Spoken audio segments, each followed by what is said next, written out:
Good evening. Once again, we return to the story of Caius, Spell Sword, Dunmer, Eternal Champion, most loyal servant of the Emperor, former head of the Blades in Vardenfell, finest courier in Tamriel, Auditor of the Great Houses, Nerevarine. And at the moment, I need to remember where I was at, although this is a very nice view, so...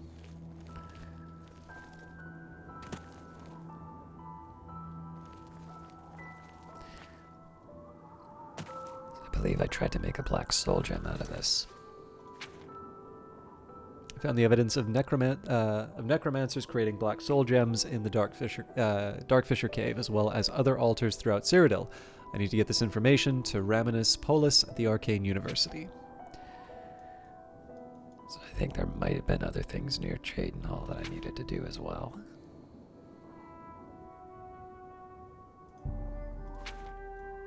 Yeah, so in Cheydinhall for sure.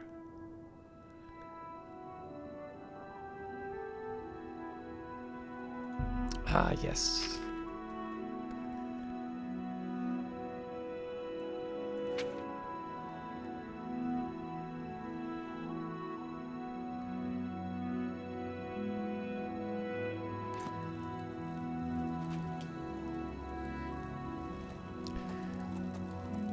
So I'll head to Cheydinhall first, but following that I might go on foot to the temple.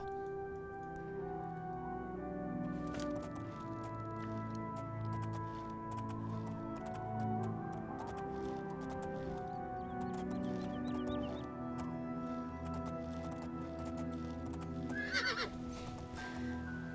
think my horse is going to be pretty mad at me by the end of this.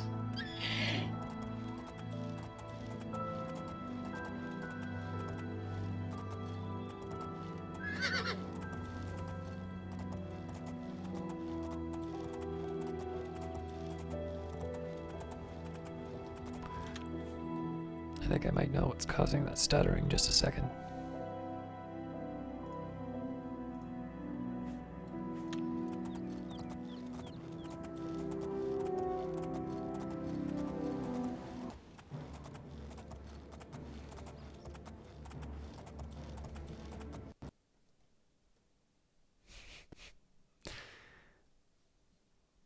Well,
wrong button. I meant to jump over it.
Continue your penance to earn the gods' forgiveness. Alright, so... Oh, I've prayed at the way shrine of Akatosh.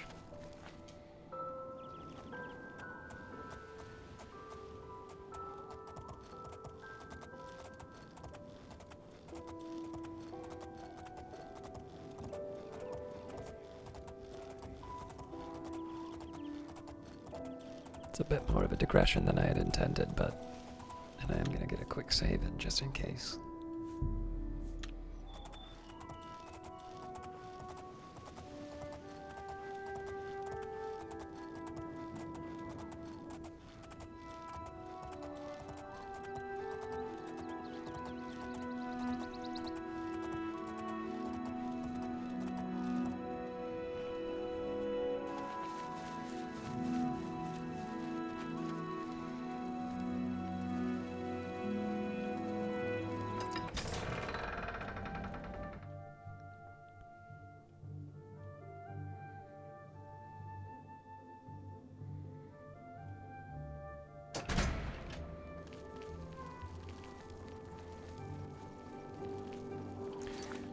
I don't recall if I had any sigil stones to drop off. Oh, I do. It's you. Mine.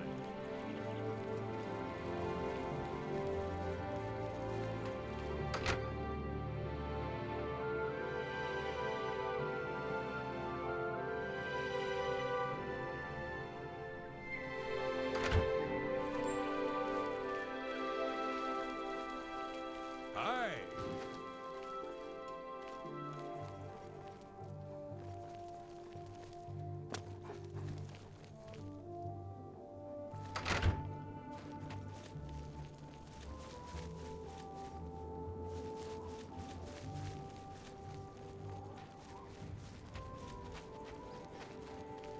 You need to finish out the contract with Bienna Amelian in Water's Edge.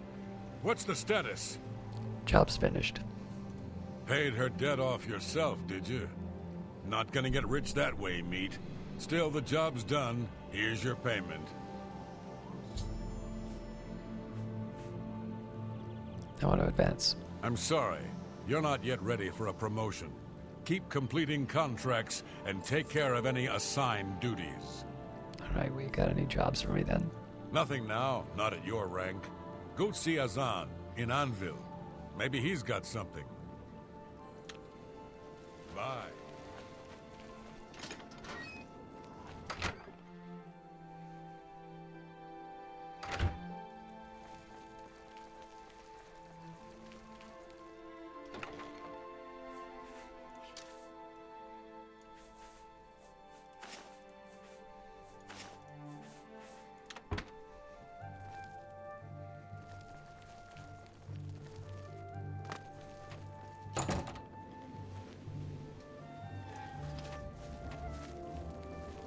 I'm listening.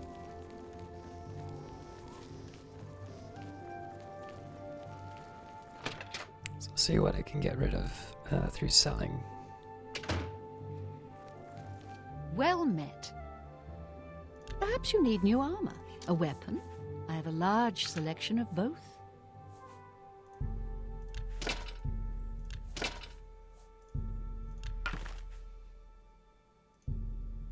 That's a good deal.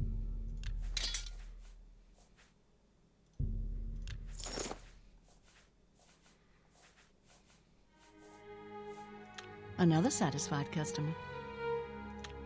Thank you. Goodbye.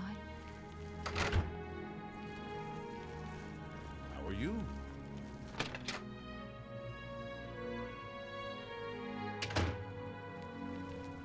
Orba Grauzgaj. We've got everything the adventurer needs.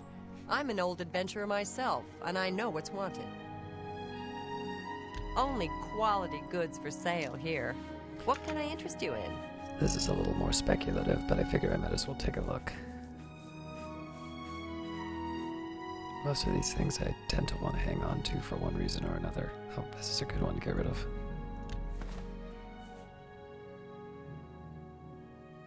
It's actually kind of tempting to hang on to, but An excellent bargain. That's a good deal.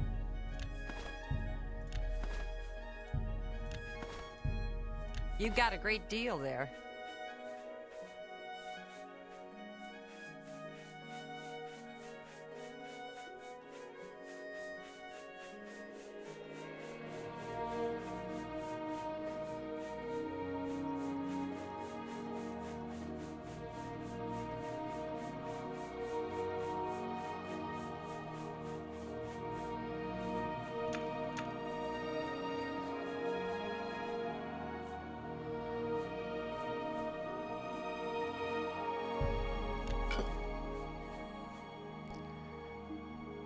Kinda hard to justify hanging on to a .5 restore. A fine transaction. You've made a good bit of gold. You've got a great deal there.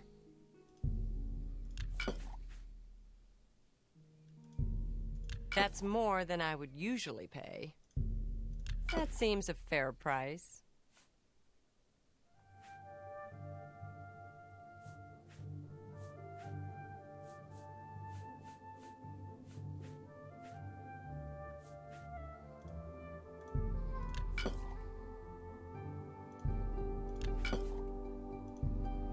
You've got a great deal there. You've got a great... That's a good deal.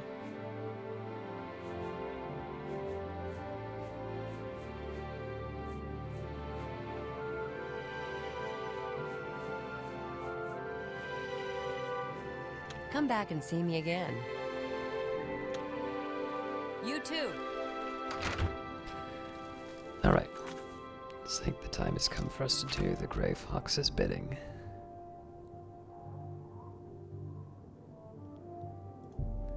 The Grey Fox has given me the task of recovering Sevilla's stone from a monastery known as the Temple of the Ancestor Moths. It is in the mountains somewhere north of Cheydinhal, in the furthest corner of Cyrodiil. Killing the human guardians of the stone will not put a blood price on my head, but killing innocent people will. The Grey Fox has promised me 500 gold coins.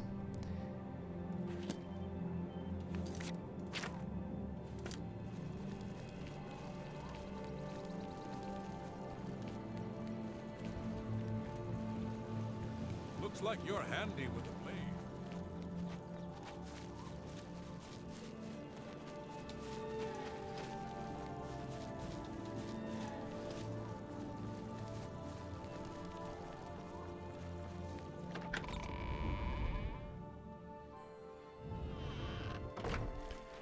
It's just a precautionary cleansing. Rejoice, through faith your afflictions are banished. Good morning.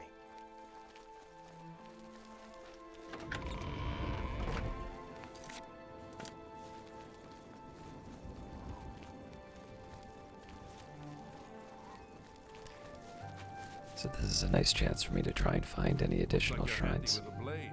I am, thank you.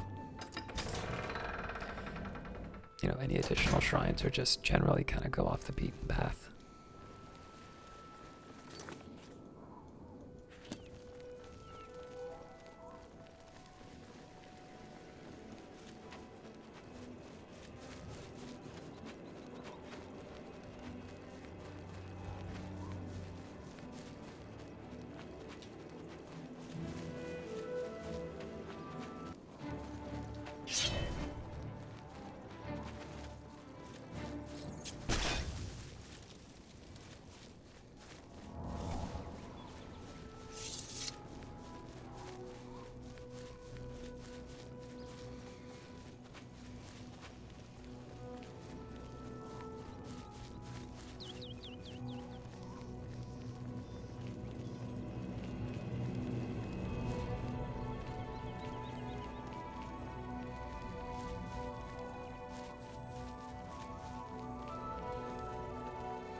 Don't really feel like my weapon's doing all that much damage, so I should just take a second here and see that I've repaired everything.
Guess I could have emptied the previous one.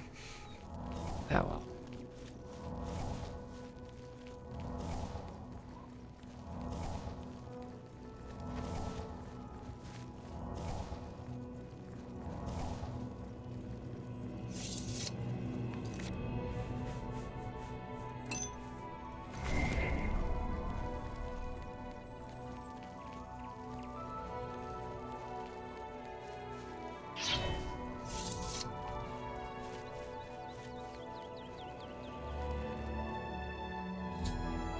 I found the temple of the ancestor moths. Now I have to locate Sevilia's stone. Maybe I can persuade one of the monks to help me.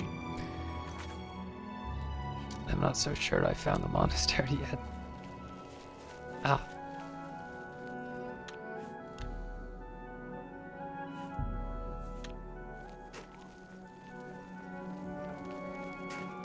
Hello, stranger. What can this peaceful monk do for you, stranger? What do you know of Sevilia's stone? I have no idea what you're talking about. Yes?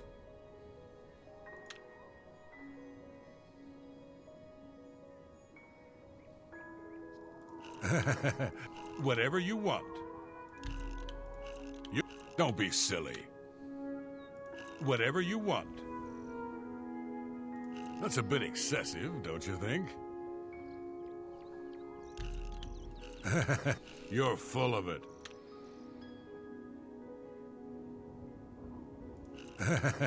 Good one. That's a bit... Yes, yes, whatever you say. Yes, yes, whatever you say. Blah, blah, blah. What a bore. I'm not buying that one.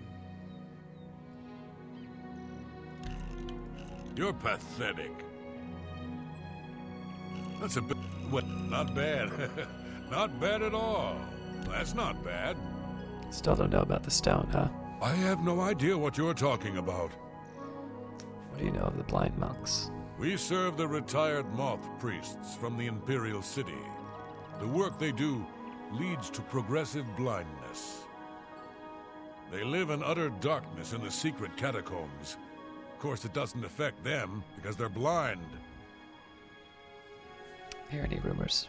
Now, Blackwood isn't so bad once you get used to the flies, and being lost all the time, and the zombies and will-o'-the-wisps. Pleasure chatting. May you always wear soft silks.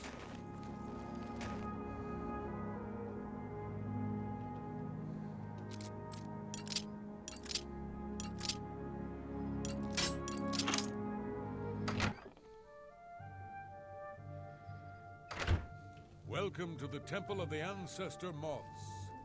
Pleased to What meet you. can this peaceful monk do for you, stranger? What do you know about Sevilia's stone? Who is this? Sevilla? A former lover, perhaps? I don't know anyone by that name. What if I told For you a Of joke? course. Oh, that's great. That's really too much. What nonsense. What a great... That's just talk. You're waste... That's great! How's it go again? Don't waste... What a great story. Oh, that's great. What a great story. Oh, I messed up. What not? That's just talk.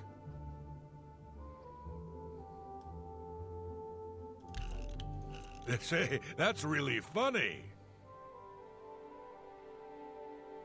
I wish I could say, you can't scare me. I don't talk such rot.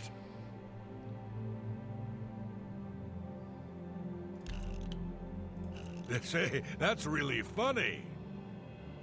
What a great story. Oh man, I'm really Don't messing try. this up. You can't scare me. What a great story. That's it. Don't try. You can't scare me. Oh, I like that. A lot. I don't talk such rot. Remarkable. Oh, please. I wish I could say that. That's it. Don't try. Oh, please. That works for me. Know anything else about Sevilla Stone? I really shouldn't be telling you this, but I know you are trustworthy. The blind monks in the catacombs guard the stone. It's said to have magical powers. Don't tell Heridi I said anything. I could be banished for telling you. Where are these catacombs? Well, all right then. I'll show you. Please be discreet and don't bother the other monks. May you always wear soft silks.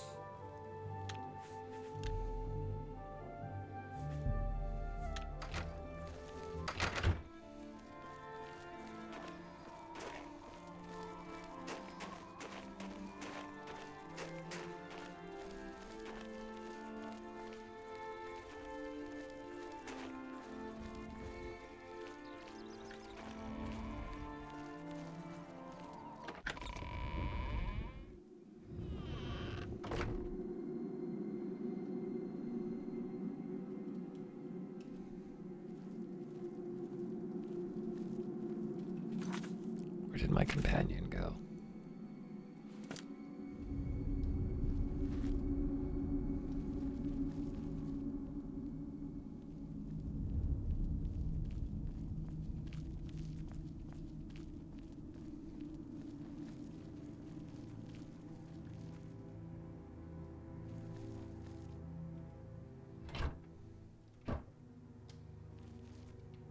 I mean, I was told they're blind.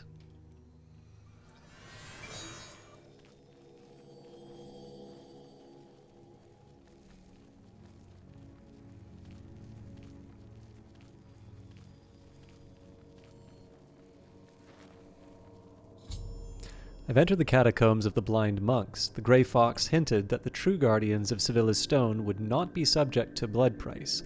I'm betting that also means they won't be too happy to see me. I'd better be careful from here on.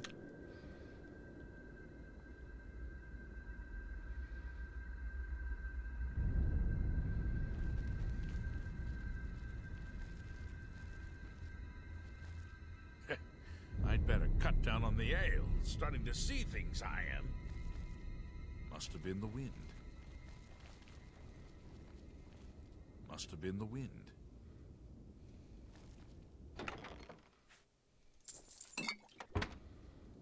Hello? Who's there?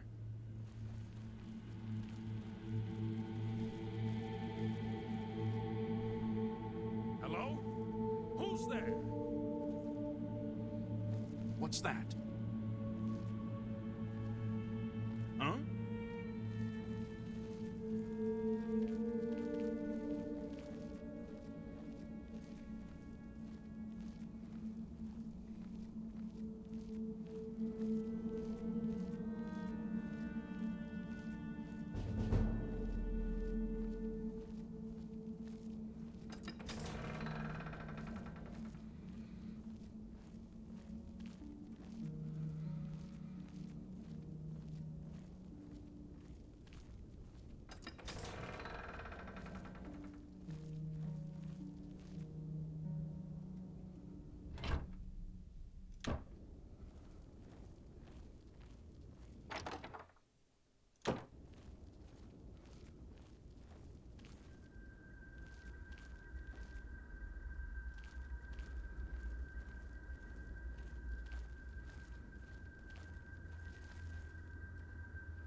Looks like this goes to the same place. So I wanted to trace back to see what this path has, but actually I can still do that.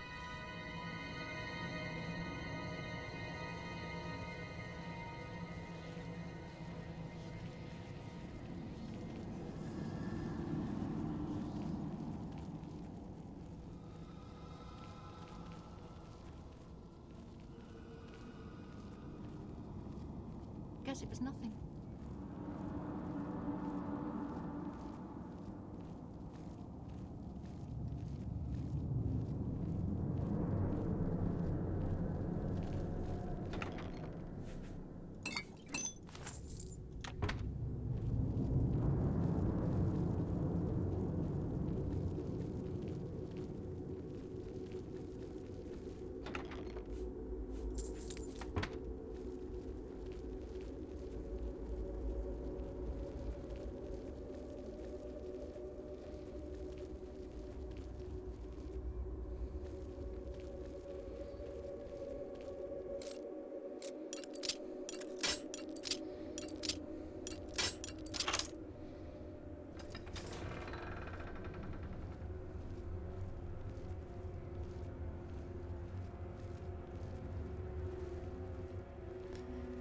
Alright, I got some questions Damn, about the I've books. lost them.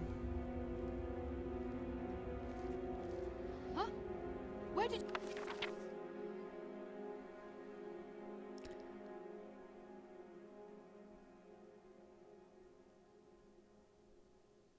Alright, I don't remember if I've read this or not, but let's go through it. The Argonian Account, Book 2, by Juan Jarth. Decemius Scotti emerged from the dirt and reeds exhausted from running, his face and arms sheathed in red flesh flies. Looking back towards Cyrodiil, he saw the bridge disappear beneath a thick black river, and he knew he was not getting back until the tide went down in a few days' time. The river also held its adhesive depths, his files on the Black Marsh account. He would have to rely on his memory for his contacts in Gideon. Malek was supposedly purposefully striding through the reeds ahead, flailing ineffectually at the flesh flies. Scotty hurried after him. "We're lucky, sir," said the Red Guard, which struck Scotty as an extraordinarily odd thing to say until his eyes followed where the man's finger was pointing. "The caravan is here." 21 rusted, mud-spattered wagons with rotting wood and wobbly wheels sat half-sunk in the soft earth ahead. A crowd of Argonians, gray-scaled and gray-eyed, the sort of sullen manual laborers that were common in Cyrodiil, pulled at one of the wagons, which had been detached from the others. As Scotty and Maliak came closer, they saw that it was filled with a cargo of black berries so decayed that they had become hardly recognizable, more than a festering jelly than a wagon load of fruit. Yes, they were going to the city of Gideon, and yes, they said, Scotty could get a ride with them after they were finished unloading the shipment of lumberries. "How long ago were they picked?" Scotty asked, looking at the wagon's rotten produce. "The harvest was in last seed, of course," said the Argonian, who seemed to be in charge of the wagon. It was now sun's dusk, so they had been en route from the fields for a little over 2 months. Clearly, Scotty thought there were problems with transportation, but fixing that, after all, was what he was doing here as a representative of Lord Vanek's building commission. It took close to an hour of berries rotting even more in the sun for the wagon to be pushed to the side, the wagons in front of it and behind it to be attached to one another, and one of the 8 horses from the front of the caravan to be brought around to the now independent wagon. The laborers moved with dispirited lethargy, and Scotty took the opportunity to inspect the rest of the caravan and talk to his fellow travelers. 4 of the wagons had benches in them, fit for uncomfortable riders. All the rest were filled with grain, meat, and vegetation in various stages of corruption. The travelers consisted of the 6 Argonian laborers, 3 Imperial merchants so bug-ridden that their skin looked as scaly as the Argonians themselves, and 3 cloaked fellows who were evidently Dunmer, judging by the red eyes that gleamed in the shadows under their hoods. All were transporting their goods along the Imperial Commerce Road. "Is this a road?" Scotty exclaimed, looking at the endless field of reeds that reached up to his chin or higher. "Solid ground of a sort," one of the hooded Dunmer shrugged. "The horses eat some of the reed, and sometimes we set fire to it, but it just grows right back up." Finally, the wagon master signaled that the caravan was ready to go, and Scotty took a seat in the 3rd wagon with other Imperials. He looked around, but Maliak was not on board. "I agreed to get you to Black Marsh and to take you back out," said the Red Guard, who had plumped down had plumped down a rock in the sea of reeds and was munching on a hairy carrot. "I'll be here when you get back." Scotty frowned, not only because Maliak had dropped the deferential title Sir while addressing him. Now he truly knew no one in Black Marsh, but the caravan slowly ground and bumped forward, so there was no time to argue.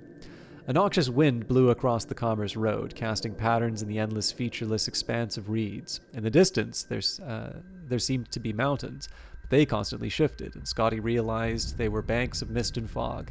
Shadows flitted across the landscape, and when Scotty looked up, he saw that they were being cast by giant birds with long, saw-like beaks nearly the size of the rest of their bodies. Hackwings, Caro Gelimus, an Imperial on Scotty's left, who might have been young but looked old and beaten, muttered. "Like everything else in this damnable place, they'll eat you if you don't keep moving. Beggars pounce down and give you a nasty chop, and then fly off and come back when you're mostly dead from blood loss." Scotty shivered. He hoped they'd be in Gideon before nightfall. It was then it occurred to him that the sun was on the wrong side of the caravan. "Excuse me, sir," Scotty called to the wagon master. "I thought you said we were going to Gideon." The wagon master nodded. "Why are we going north, then, when we should be going south?" There was no reply but a sigh. Scotty confirmed with his fellow travelers that they too were going to Gideon, and none of them seemed very concerned about the circuitous route to getting there. The seats were hard on the middle-aged back and buttocks, but the bumping rhythm of the caravan and the hypnotic waving reeds gradually had an effect on him, and Scotty drifted off to sleep. He awoke in the dark some hours later, not sure where he was. The caravan was no longer moving, and he was on the floor under the bench next to some small boxes. There were voices speaking in a hissing, clicking language. Scotty didn't understand, and he peeked out between someone's legs to see what was happening. The moon barely pierced the thick mist surrounding the caravan, and Scotty did not have the best angle to see who was talking. For a moment, it looked like the gray wagon master was talking to himself, but the darkness had movement and moisture, in fact, glistening scales. It was hard to tell how many of these things there were, but they were big, black, and the more Scotty looked at them, the more details he could see. When one particular detail emerged, huge mouths filled with dripping needle-like fangs, Scotty slipped back under the bench. Their black little eyes had not yet fallen on him. The legs in front of Scotty moved and then began to thrash as their owner was grabbed and pulled out of the wagon. Scotty crouched further back, getting behind the little boxes. He didn't know much about concealment, but he had some experience with shields. He knew that having something, anything, in between you and bad things was always good. A few seconds after the legs had disappeared from sight, there was a horrible scream, and then a second, and then a third. Different timbres, different accents, but the same inarticulate message. Terror and pain. Horrible pain. Scotty remembered a long-forgotten prayer to the god Stendar and whispered it to himself. Then there was silence, ghastly silence that lasted only a few minutes, but which seemed like hours, years.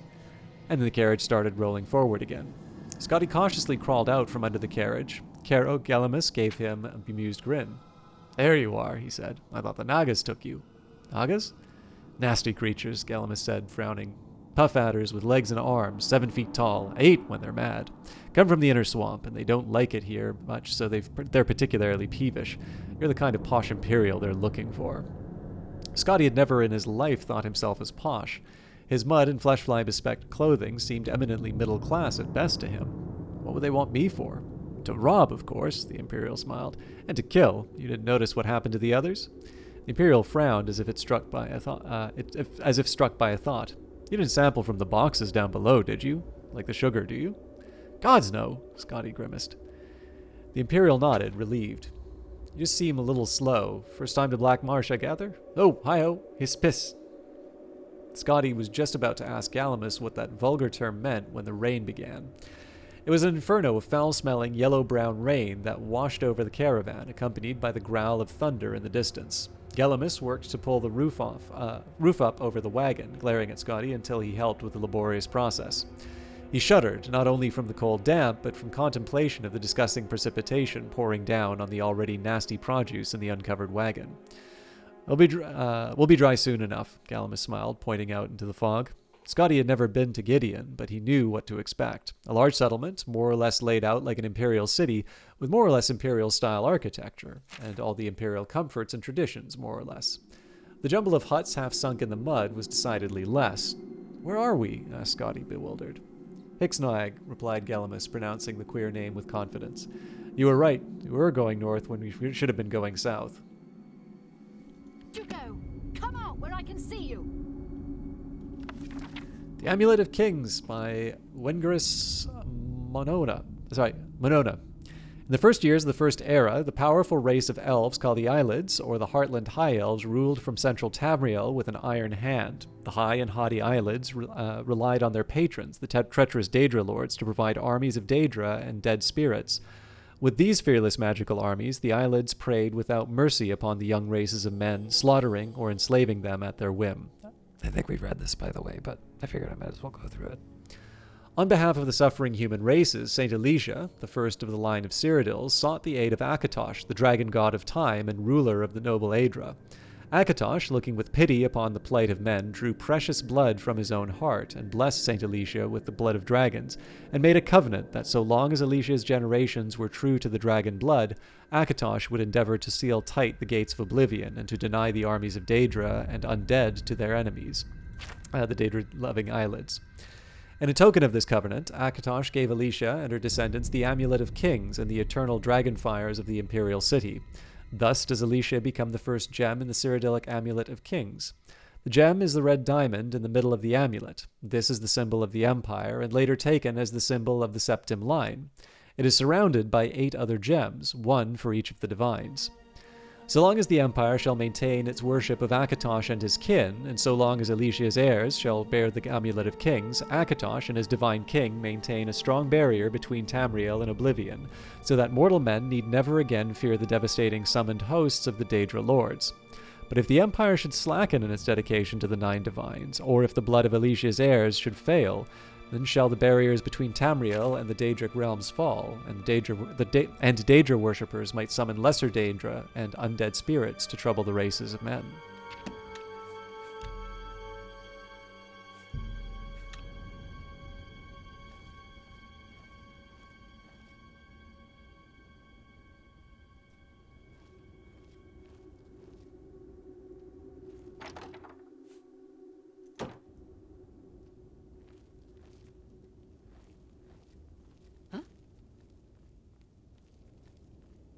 What's that? Uh-oh.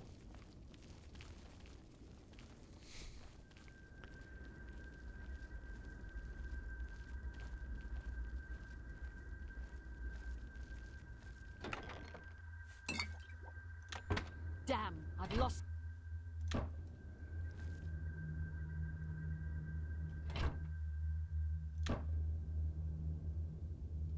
What's that?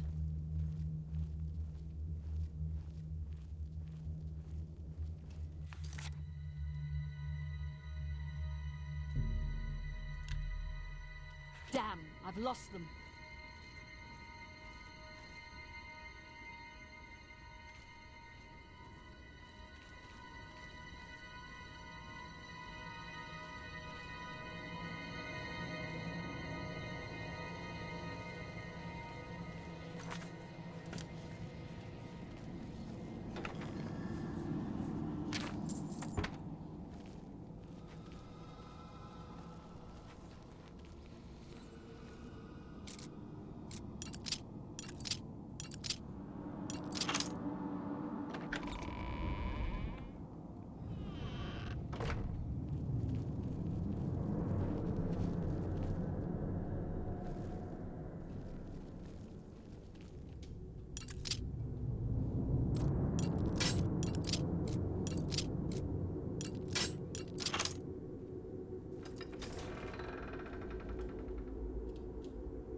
Oh, I went a little quick there.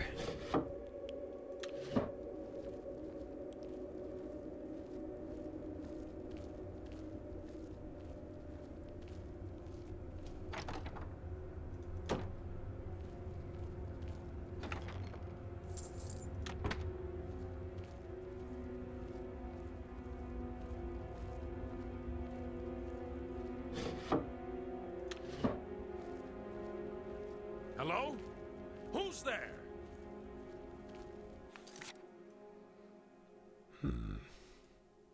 Guess it was. Where are you?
I have a feeling because they're up now, it's going to be a bit tricky to move.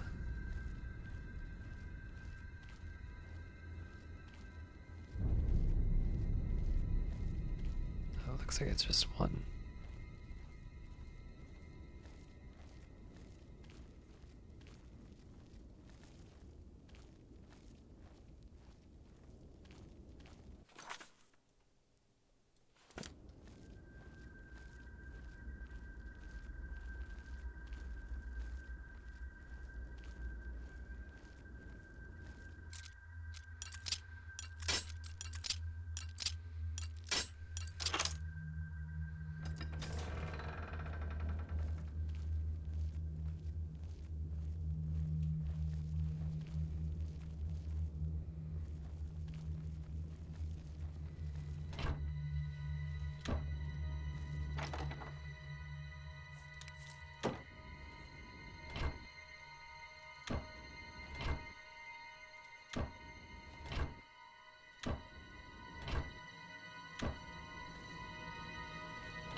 I'm not looking to completely rob the monks, but if they're gonna threaten to kill me, I figure I might as well take a few things that I might want.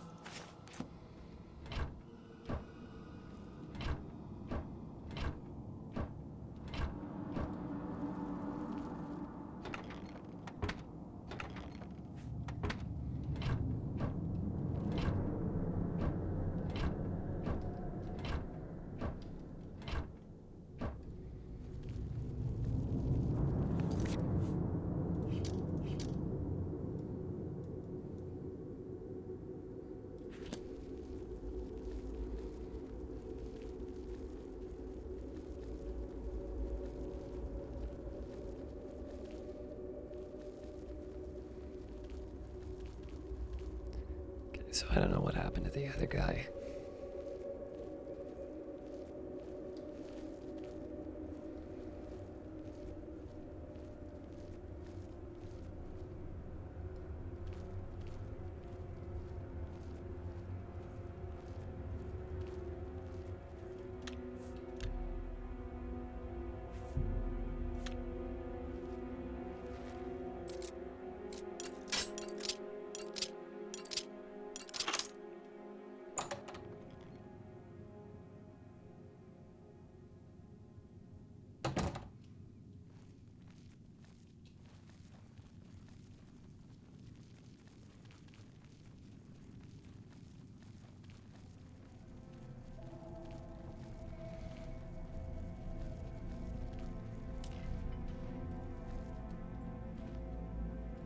So I saw the later trap, but then apparently there was one here that, oh, yep, right here.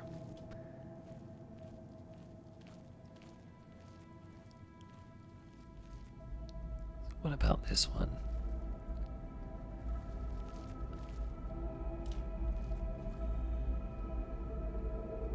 Same thing.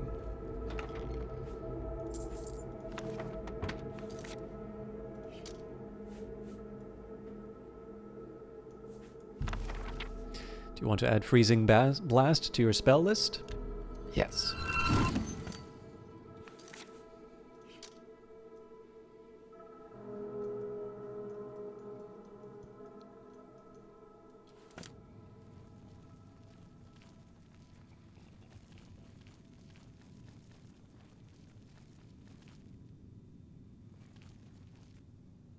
All right, I have to hold my breath, I think.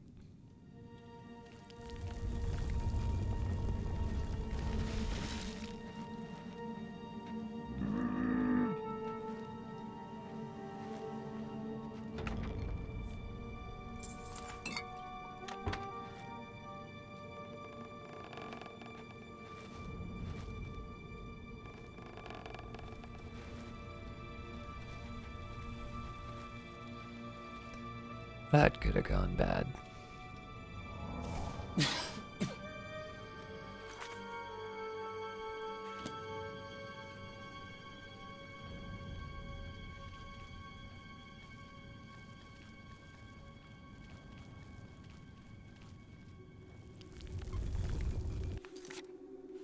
place is full of surprises.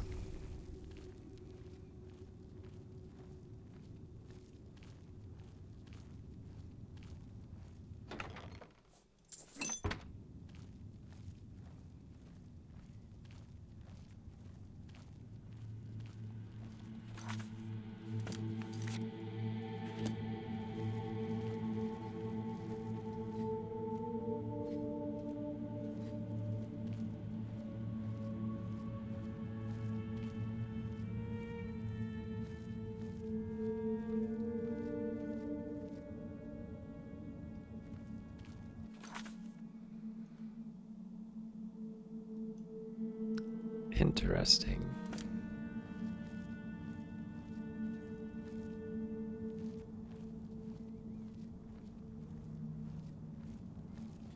I'm not sure if those are stalagmites or spikes. Yeah, those are not naturally forming.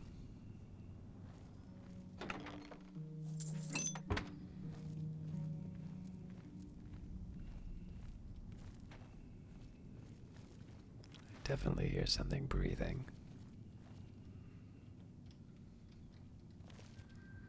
Are you kidding me?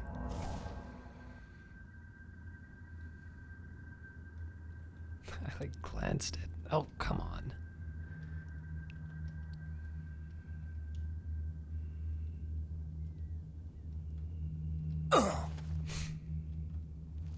It's not elegant, but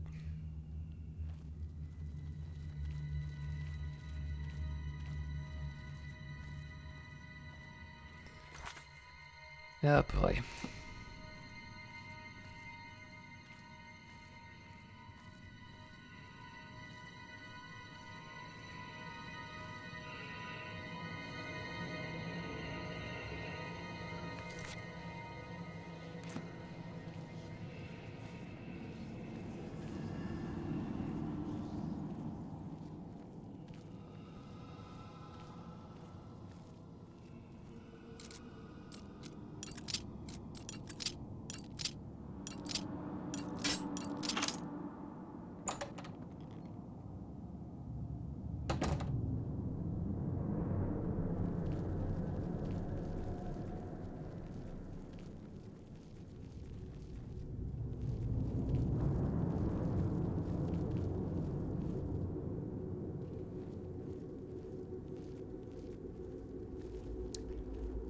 Haha.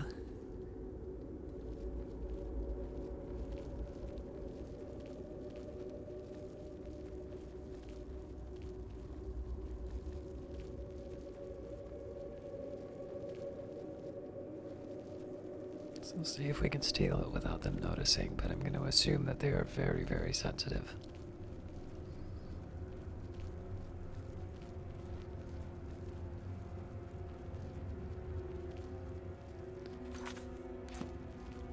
And I'm guessing this might be my way out.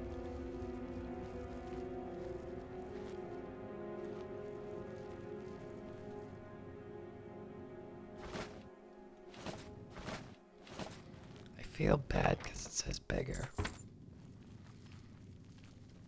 Don't feel bad about the money though. I'm sure they have a vow of poverty or something.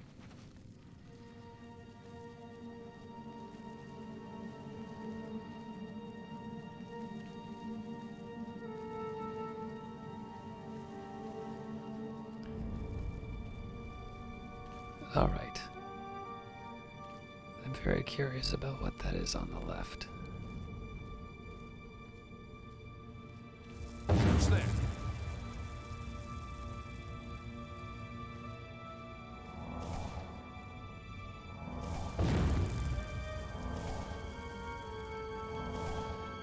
All right, well that complicates things a bit.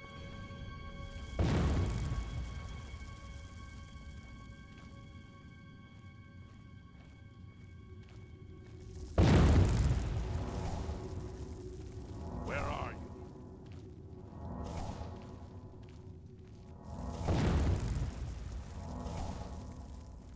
Nothing to worry about, I guess. Just my eyes playing tricks on me.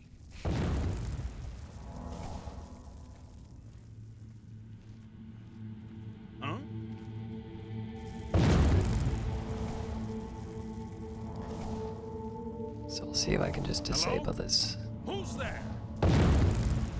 No.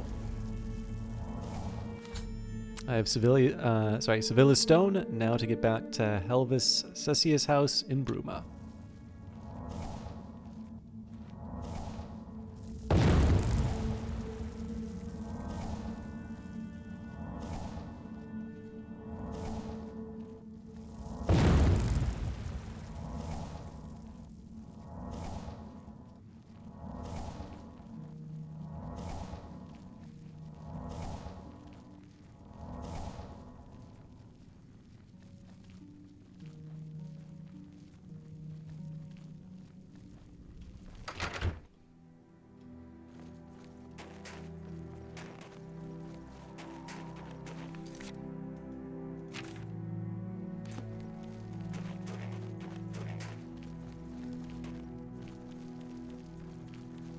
So it seems like there's a gate to Oblivion nearby. The least I can do is help the monks out with that.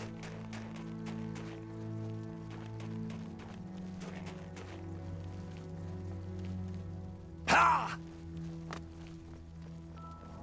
No. Looks like I already did it. Alright, well I do need to get my horse back from Jaden also.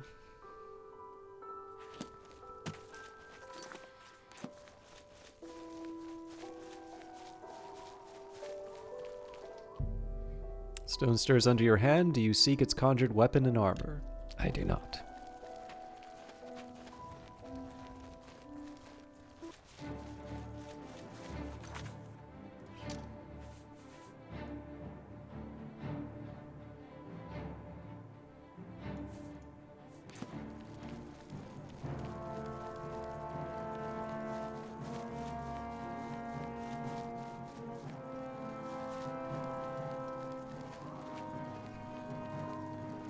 Guess we'll keep an eye out for that. You know what? I feel like a jerk if I don't do it.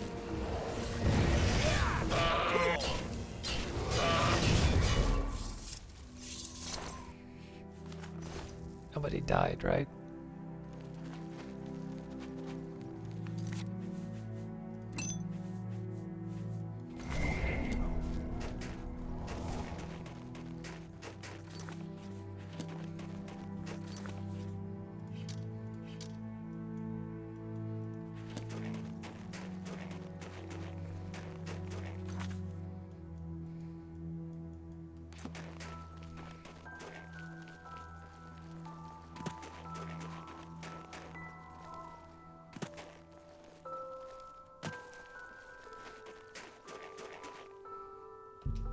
You draw power from the well.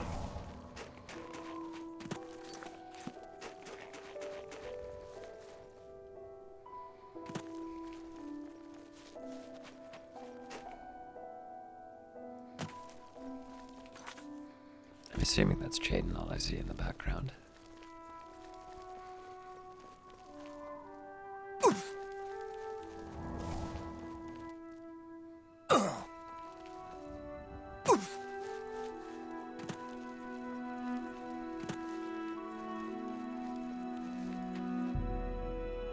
Been shown fate's fortunes.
just in case. So I suppose the question is should I try... I guess Bruma makes as much sense as anything.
So there's a lot of stuff to turn in here. I think I've already done my circuit around the province. I have a feeling I'm probably going to wind up focusing a bit on the Mages Guild for a while.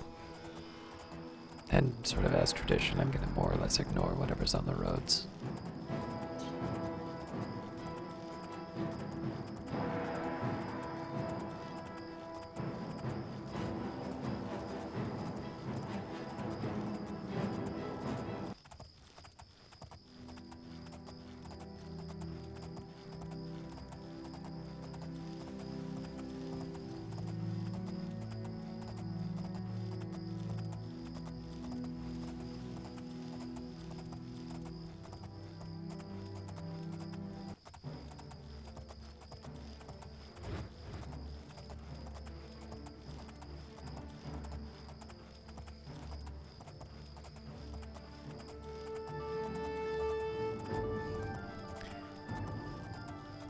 I think we're going to have to assume the death of the Emperor is what caused these roads to fall into disrepair.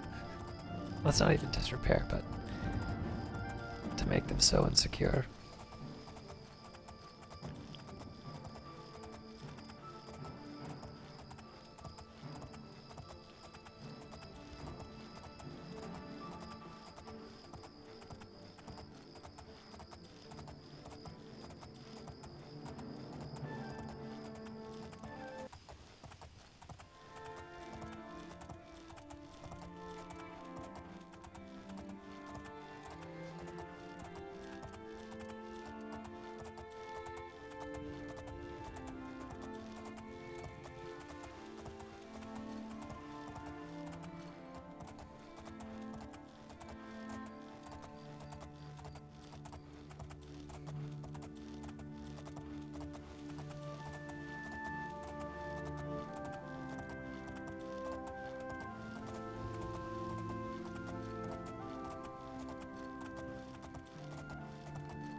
Again, precautionary save.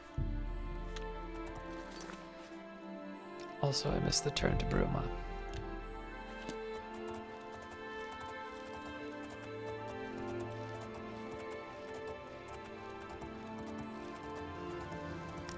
Interesting.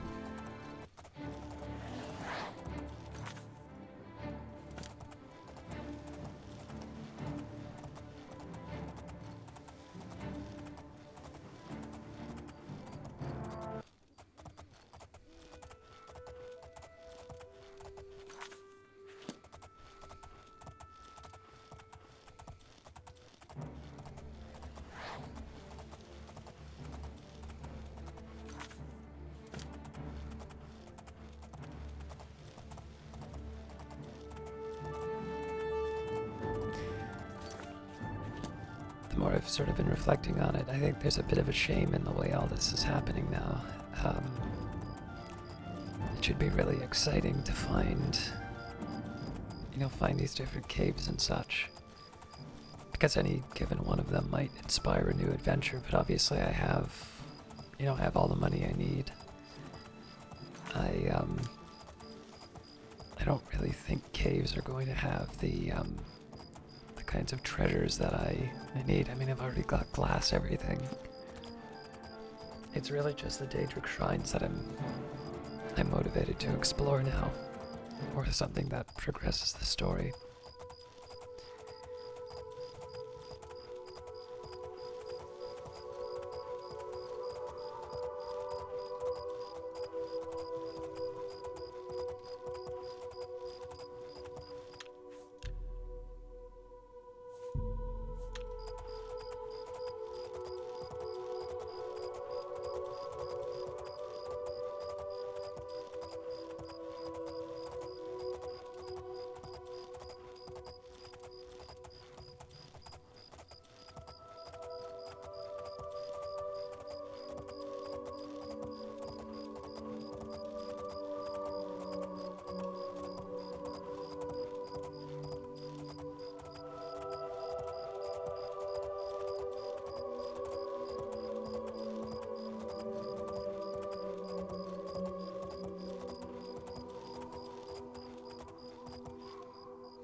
Probably make some choices on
Alright, I might need to sleep, but let's deal with what we can first.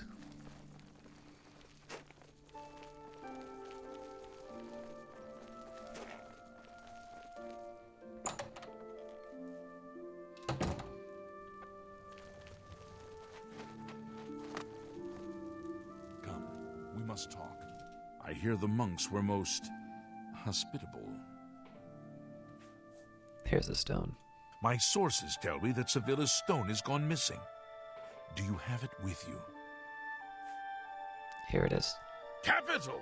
Now I can see past the palace defenses. Oh, it's a good thing the Emperor didn't know they had this stone. He would have had it destroyed or taken it from them and kept it under lock and key in the palace. When I have learned what I need to know, I will call for you again. Let us leave Helvius's house now. He has served me well and deserves his peace. Shadow Height.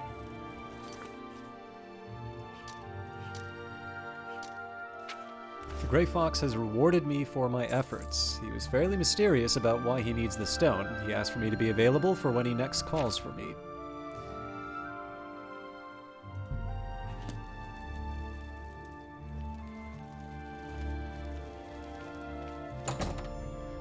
The Grey Fox may be contacting me soon. Until then, I should seek more stolen property. Sell more stolen property to the guild fences. Like Orin, I'll need at least 700 gold worth of stolen goods to continue to get his attention.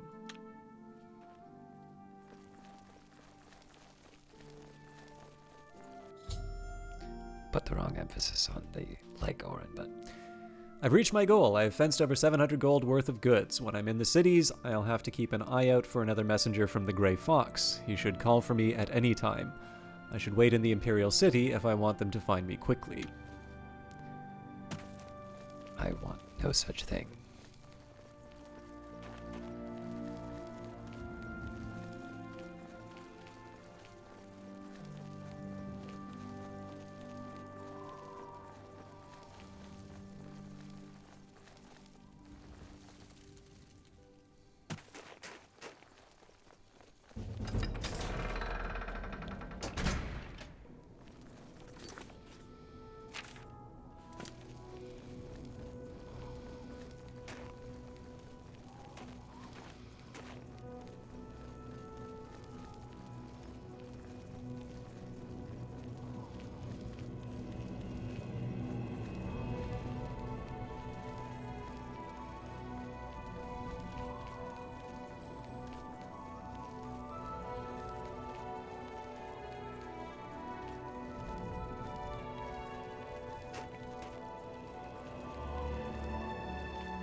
With all due respect, sire, there must be another way. The risk is too great. I know the risk. I was at Kavach. But there is no other way. We have no choice. The Countess will never agree to it. She will. She must. Very well. The blades are, as always, at your disposal. Ah, here you are. I have good news, of a sort. Yes, let's see what he thinks of your plan. You're back, and you've got the Great Stone.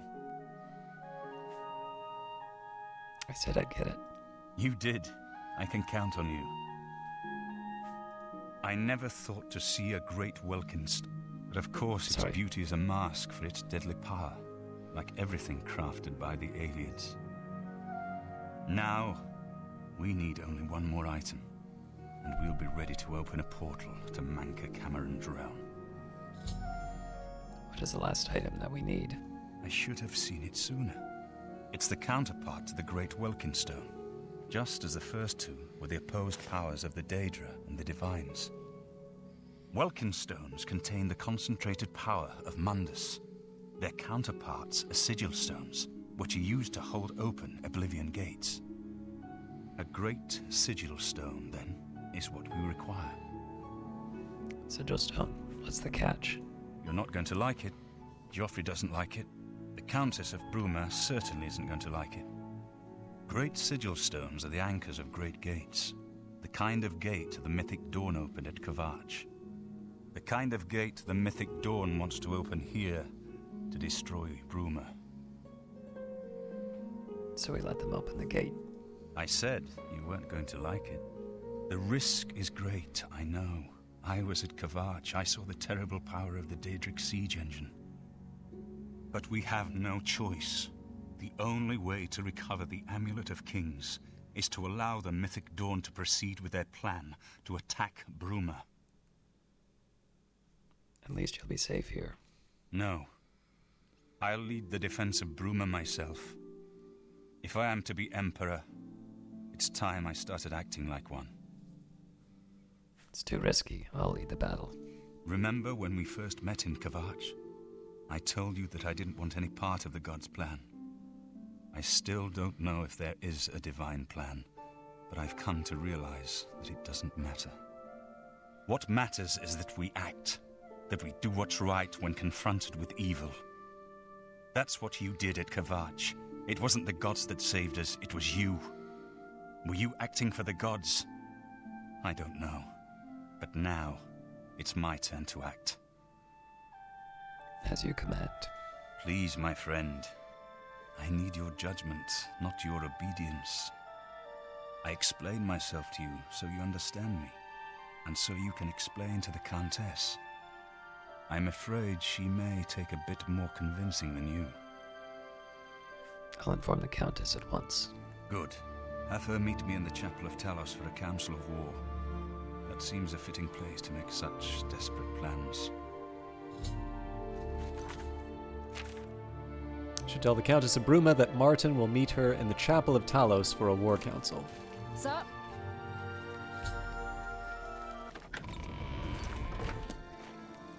I'm tempted to do that right now, but it is night, so... I'll take care of, Necromancer's Moon.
So we'll head to the Imperial City for the Necromancer's Moon quest.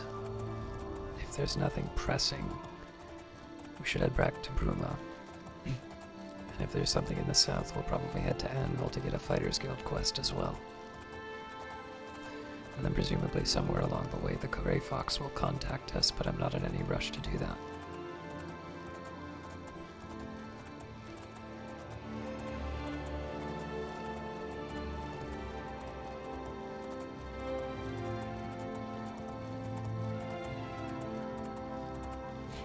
Well, so much for the Auroras.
When the music goes, I'll save.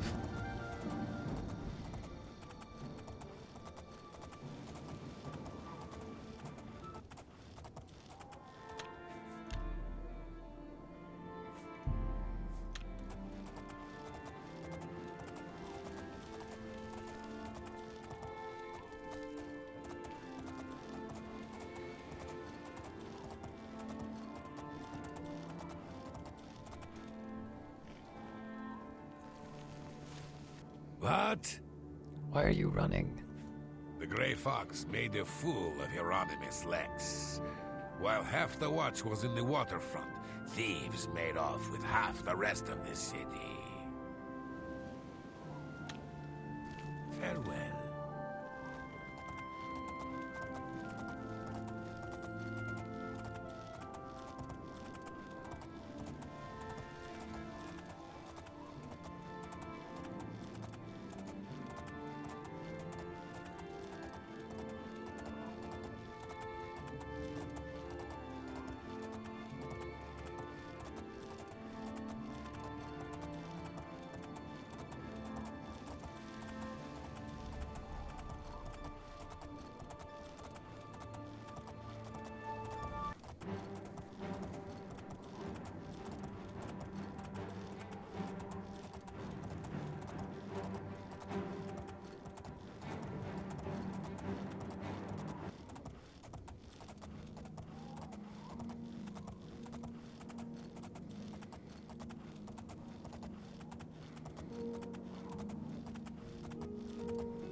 Best just not to make myself mad.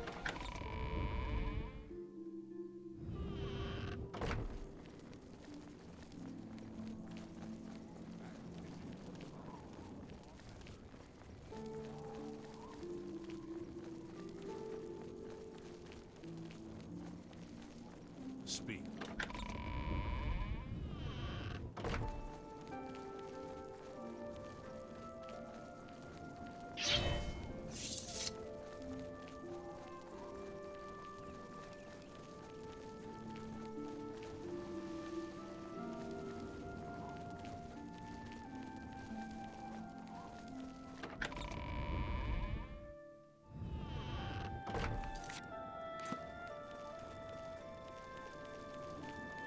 Does look nice this time of day.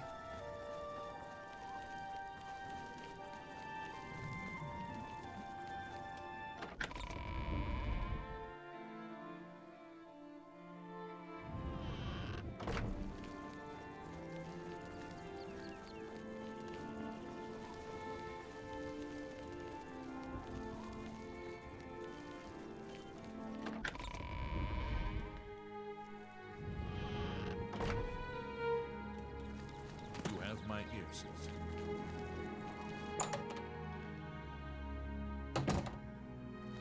Greetings, Conjurer. Greetings. What is it, citizen?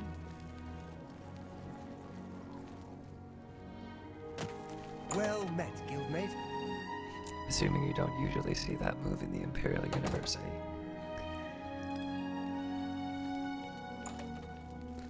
Hello, guildmate.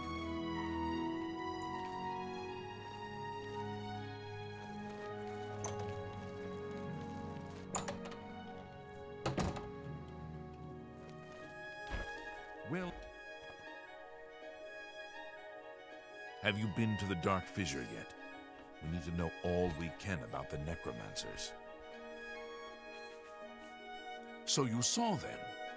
The altars must be infused with some kind of power to change over the soul gems.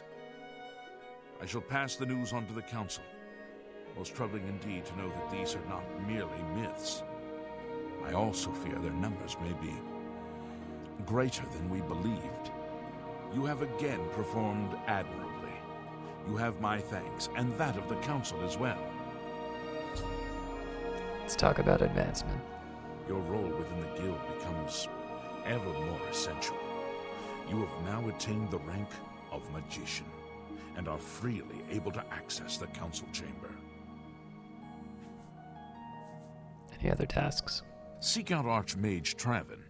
He has personally requested that you see him for your next assignment. Cool. What do you know about Hieronymus Lex? He got reassigned. To Anvil, I think. Without him around, all this hustle and bustle about the Grey Fox will go away. I never believed in the Grey Fox anyway. I think the Imperium just made him up as an excuse to raise our taxes. Bye.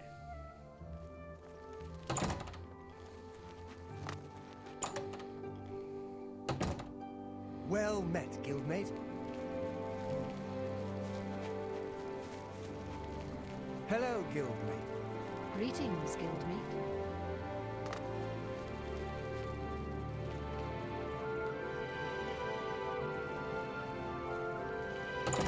Greetings, Majid. Hello, guildmate. I admit to sharing the common enthusiasm for the arena. It's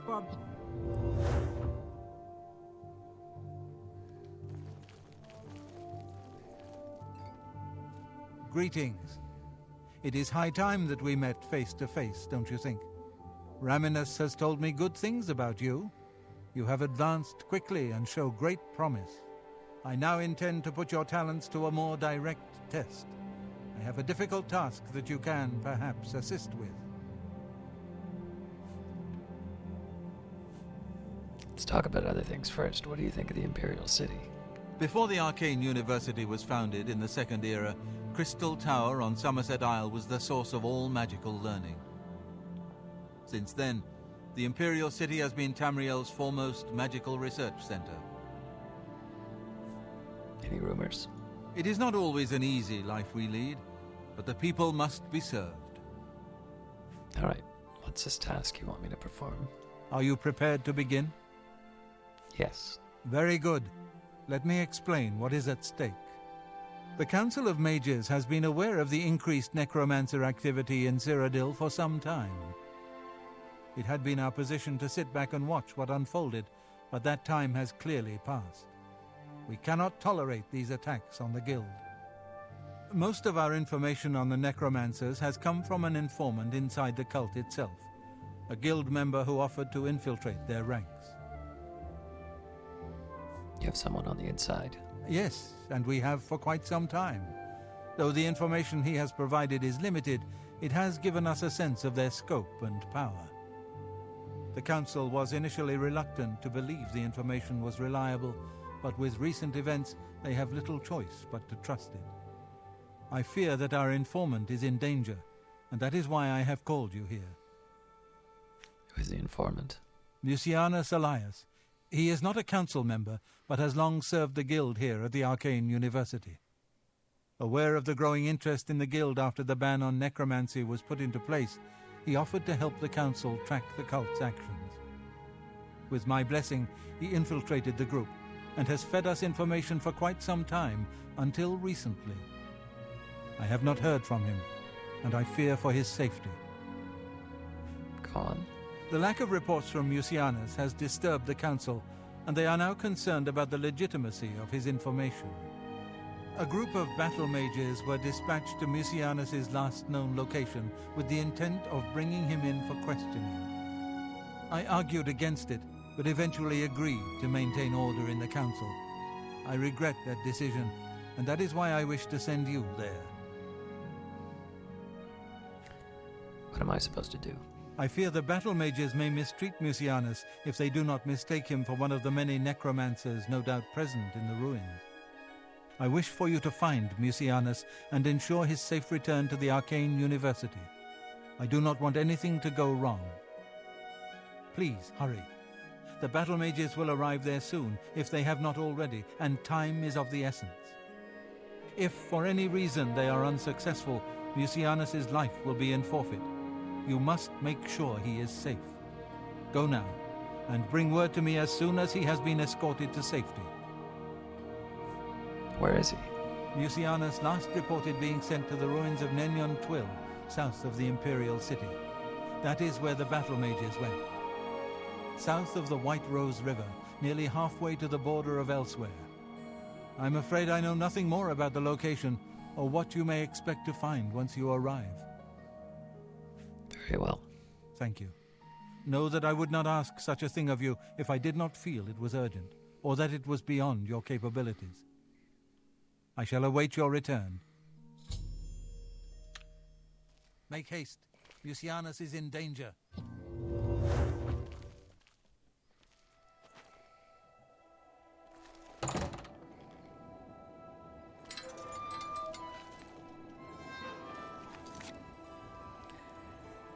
It's not that far away. What is it?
Just trying to think of the best way to make it to... I mean, Anvil is kind of far away.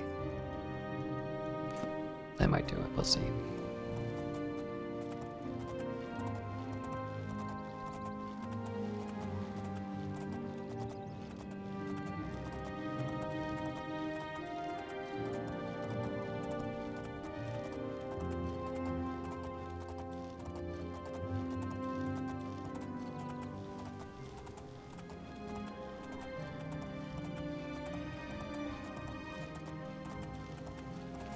Finally.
What's your deal?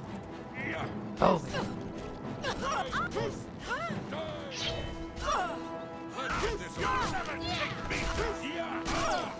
Good morning. Hello. Yes, what's new? Read any good books lately? They say secrets and wizards have led a what an unusual conversation to have after just killing a guy.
Don't recall if I went to this shrine or not.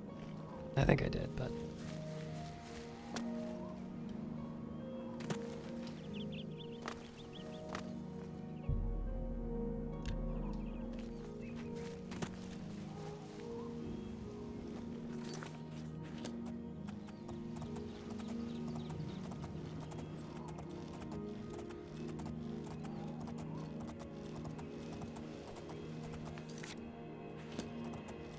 I think based on where I am going to check out Anvil just to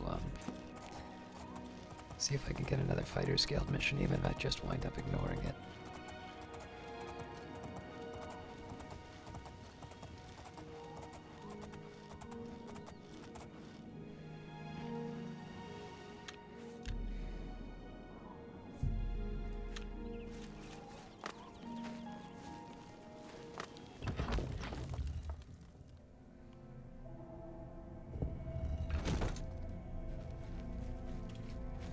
You!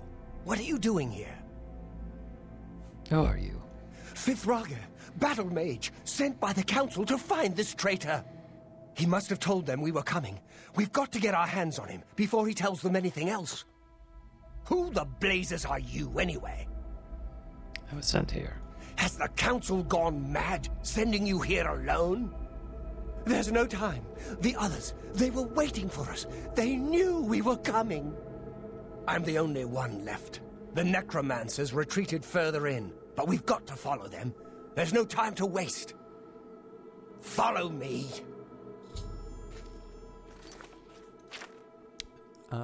Fifth Ragar is the only survivor from the group of battle mages sent to find Mycanius Alias. I need to help him reach the necromancers within Nenyon 12.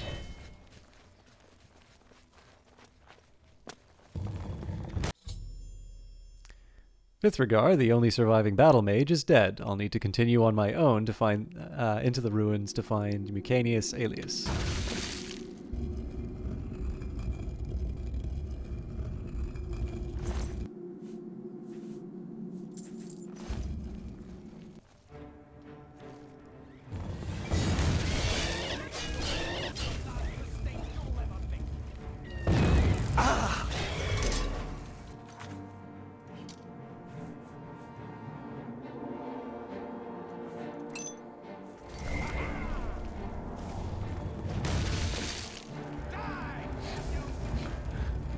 Who did this take out? Come get me.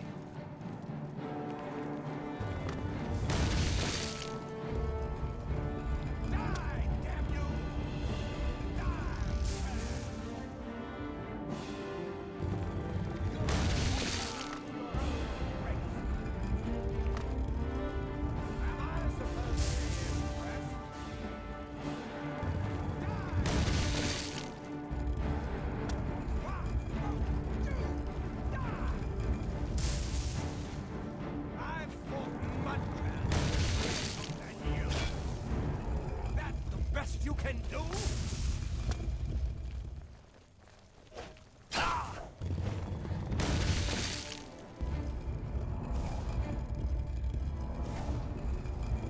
These are surprisingly resilient enemies.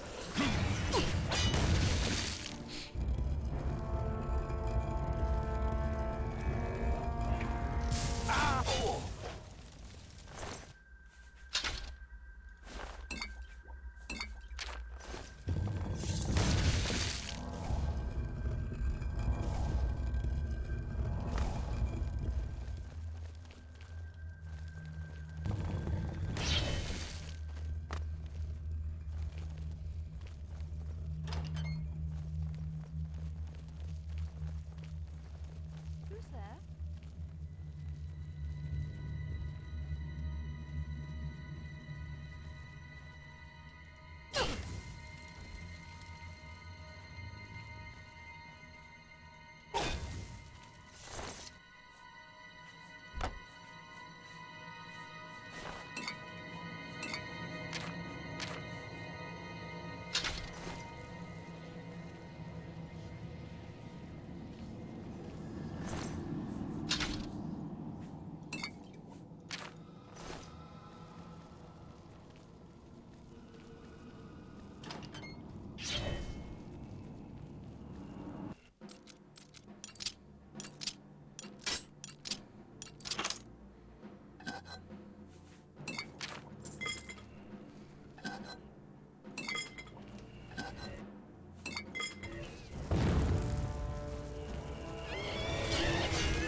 Give it a little bit.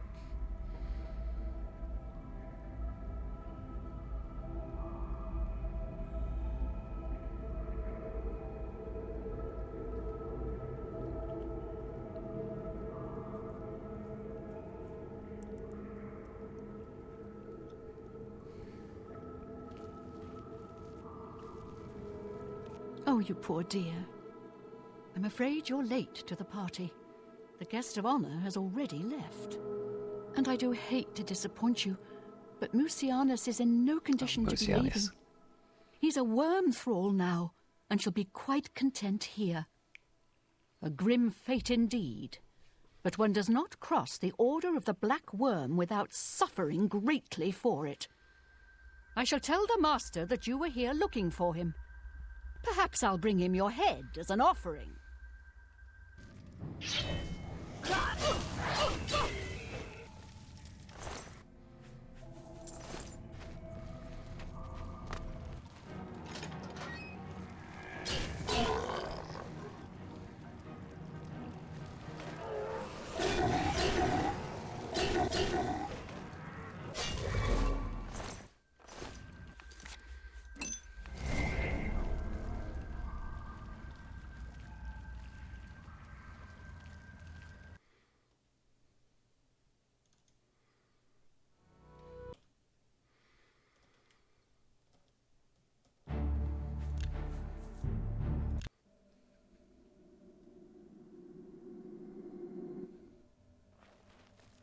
Oh, really?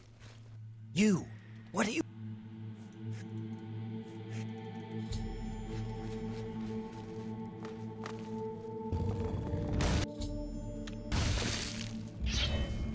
Still hilarious.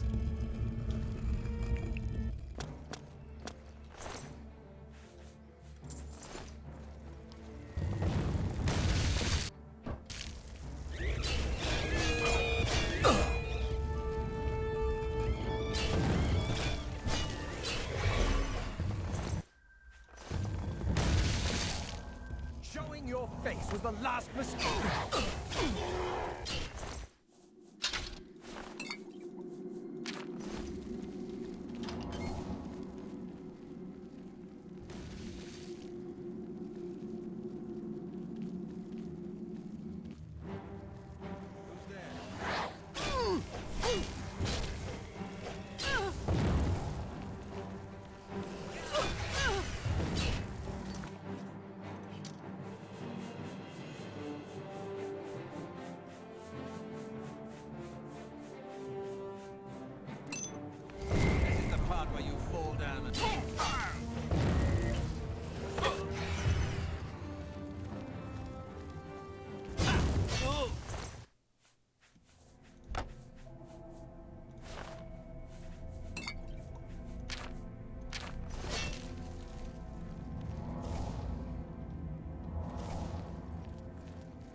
Wait, I don't ever restore willpower. That doesn't make any sense.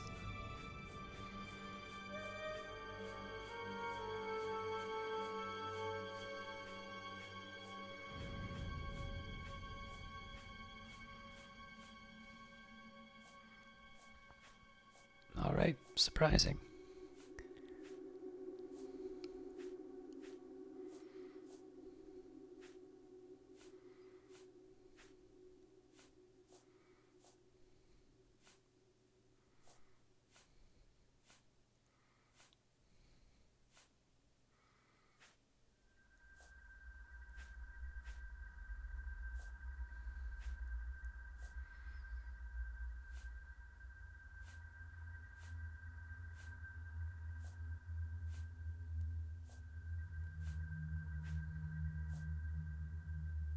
Wow.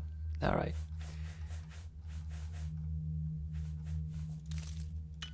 While I'm at it, though, I'll just get a couple of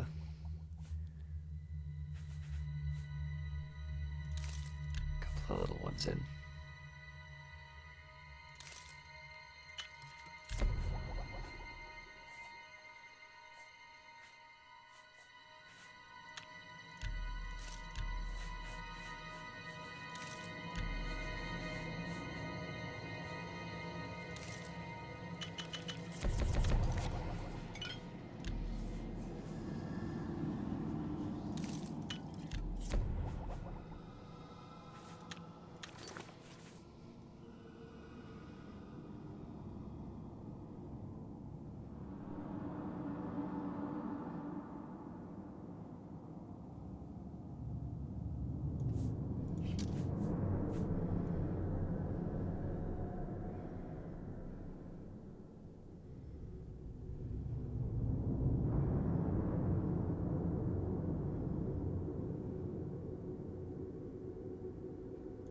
I'll restore speed, but none of the others. Sorry, I'm silent.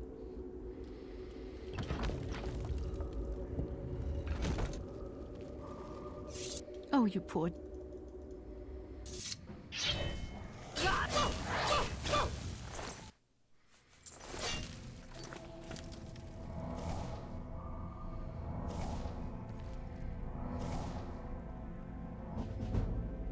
Secret energies of the human body have not surrendered their mysteries easily to you. You are now a master of restoration and can cast master-level restoration spells.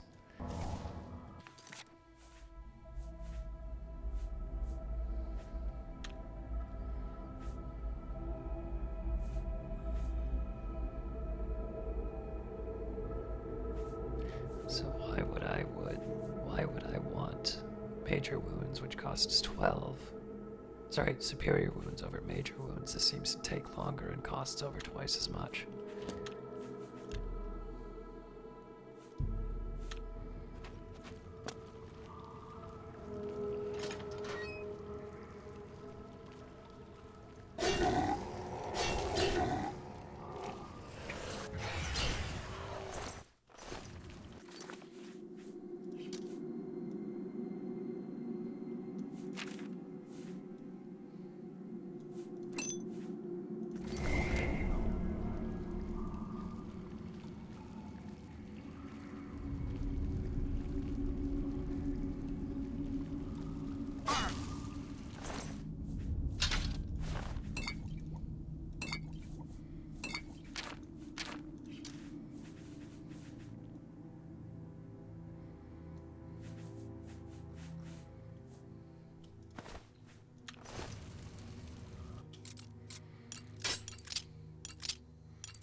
How did I miss all that?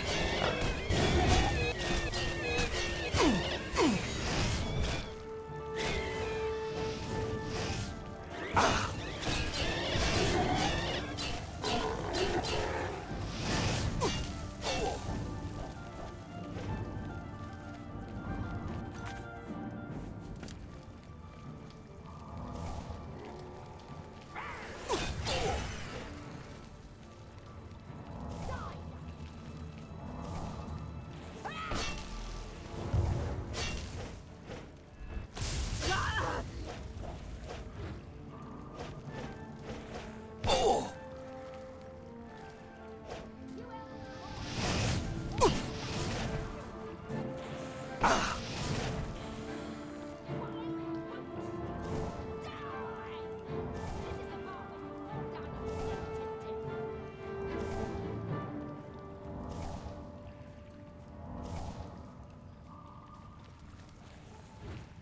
supposed to be impressed.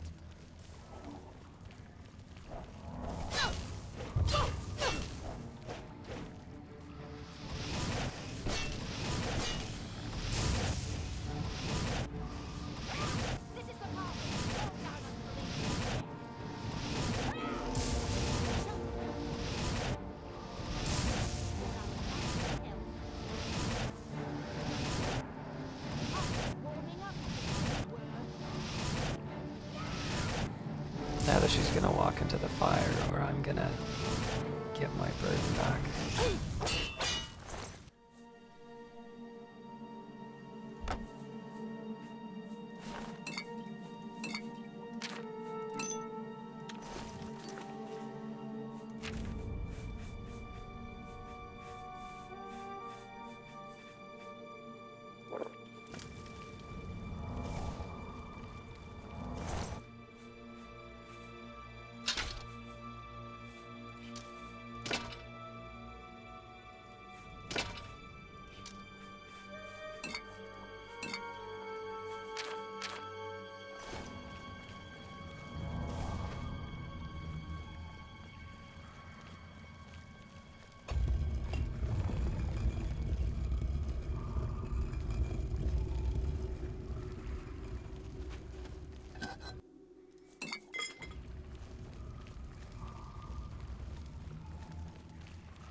Oh, whoa, whoa, whoa, whoa, whoa, whoa.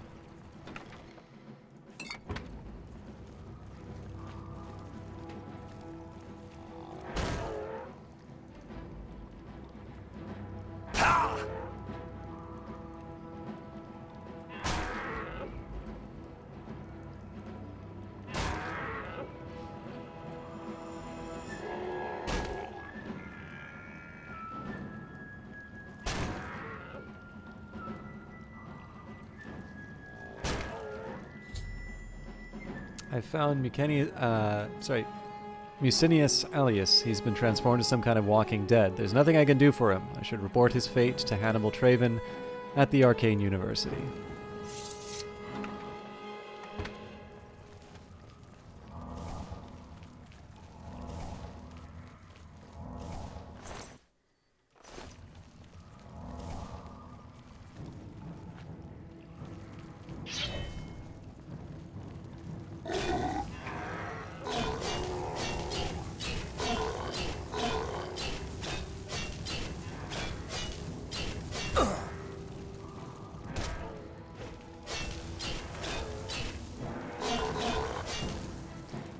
Actually, sorry, I am genuinely curious if something happens for killing him. I don't normally like spoiling this sort of stuff, but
I gotta see this.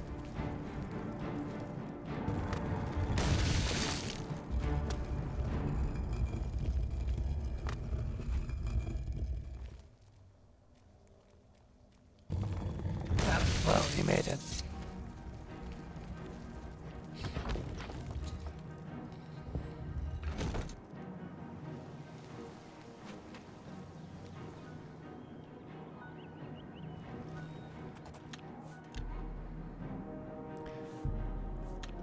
So I'm going to take a second here to do a small detour to Anvil.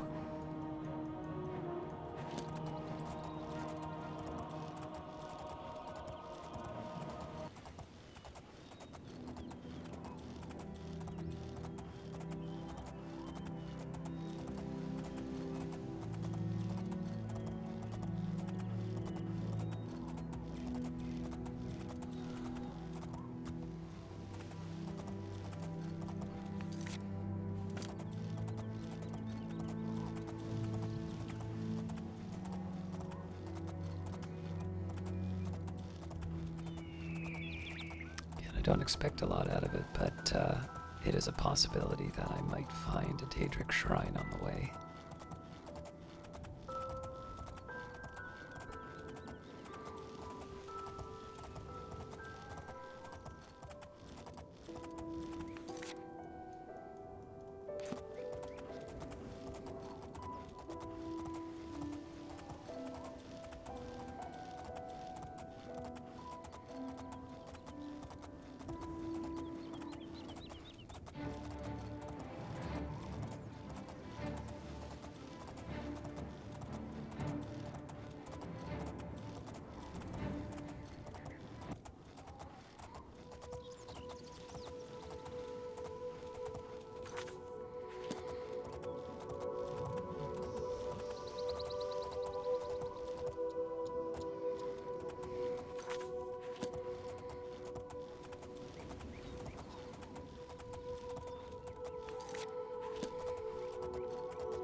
I prayed at the Way Shrine of Arche.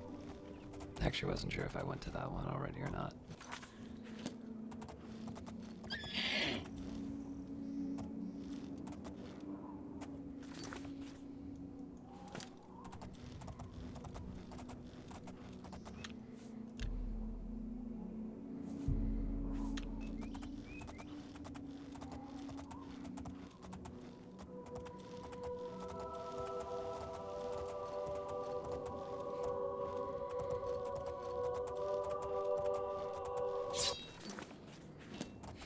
Was unexpected.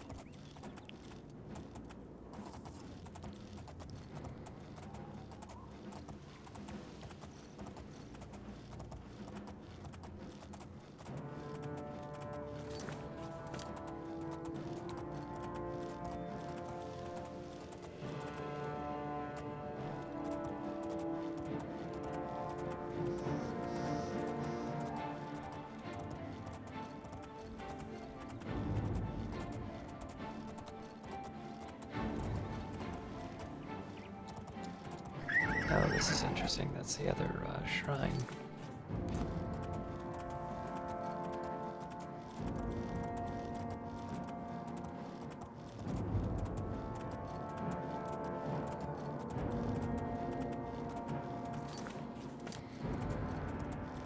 I'm finding all sorts of interesting things on this journey.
Alright, not quite how I wanted to spend my time, but...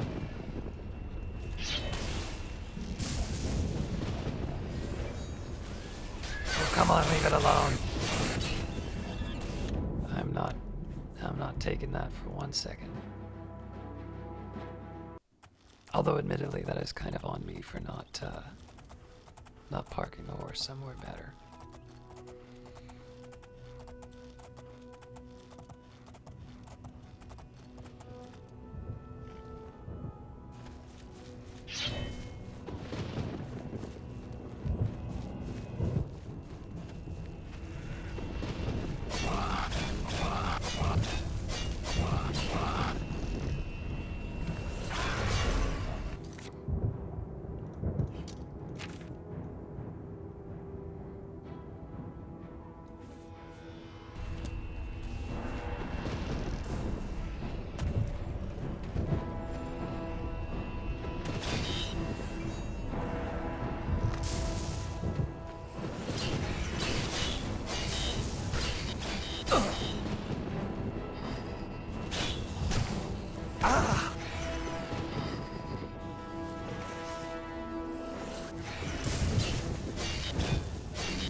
Alright, again, we'll try and make this quick as usual.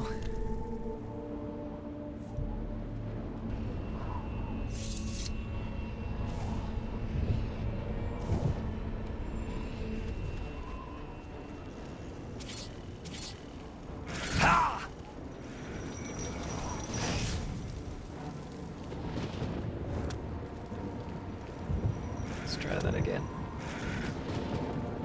Ah, there we go.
Rat!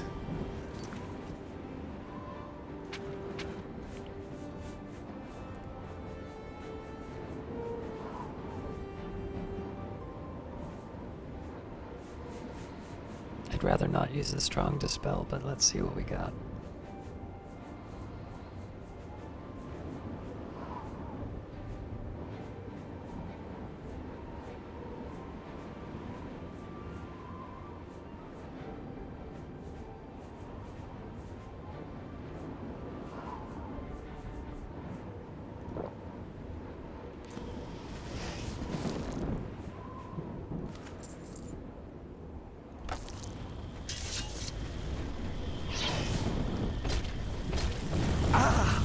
What?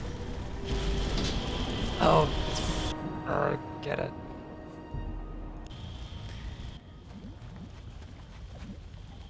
There was a blunder I made.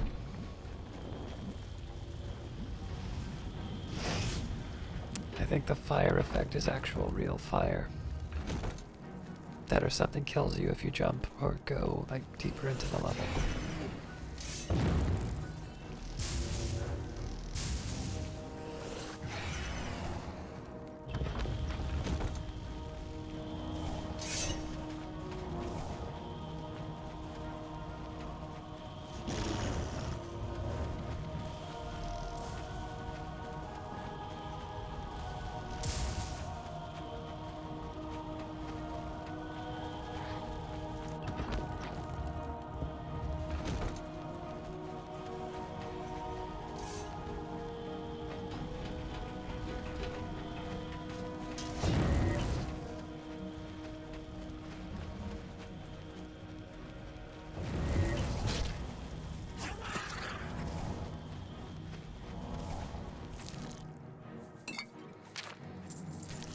Not as good as last time.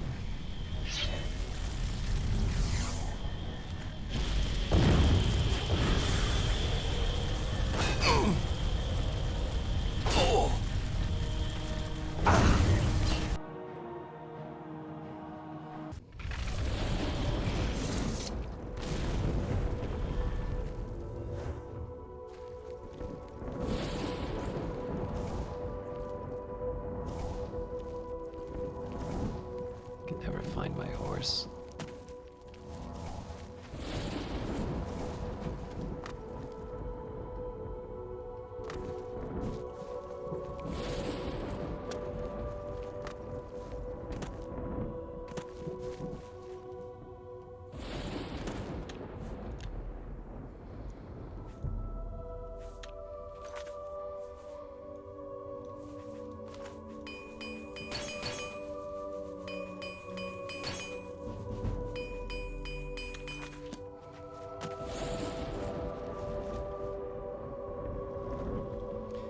You know what? I think some time has come for some convalescence. The horse has earned it.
Did I just run into like a speed dating section or something?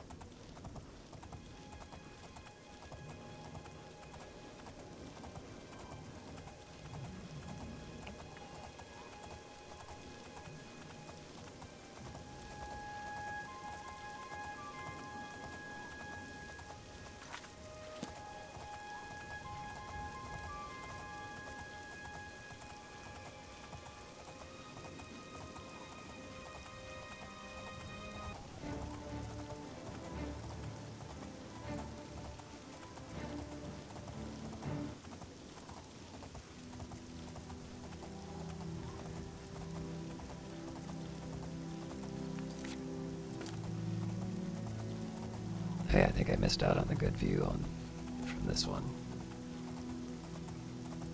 Oh well.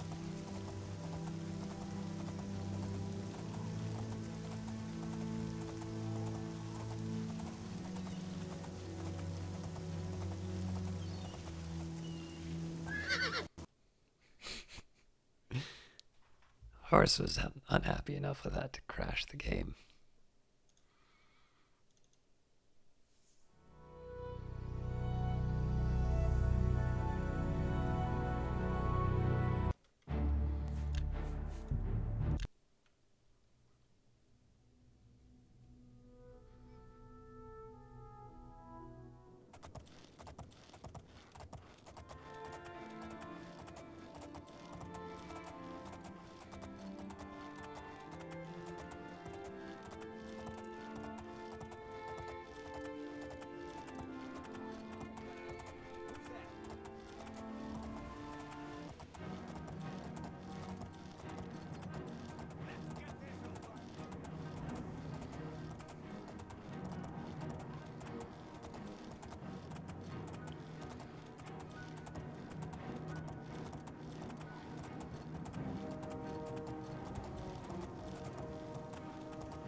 I don't remember if that one was mine or not.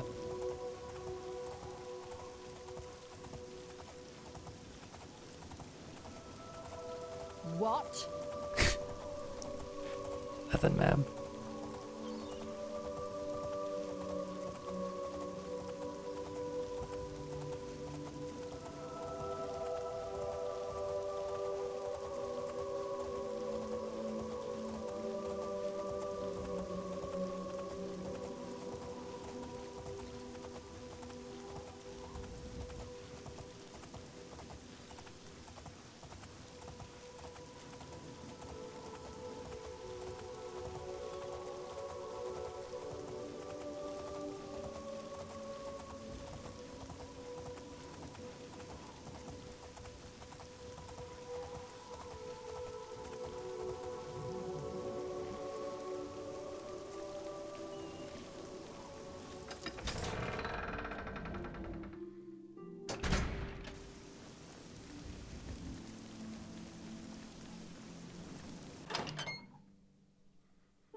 Well met. What can I interest you in?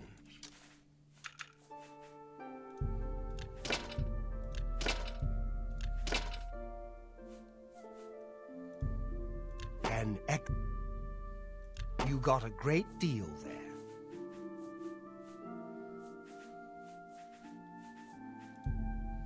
That's it.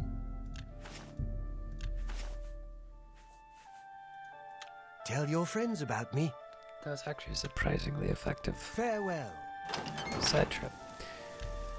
I don't remember what Anvil's magic specialty is.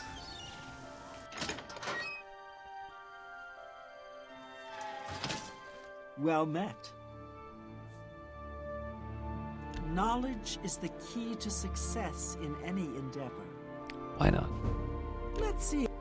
Good that you want to get knowledge. There's much. Goodbye. Good day. Knowledge is power. Let's do business. Good day. I can show you some. Have a look at my wares. I'm sure there's something to suit you.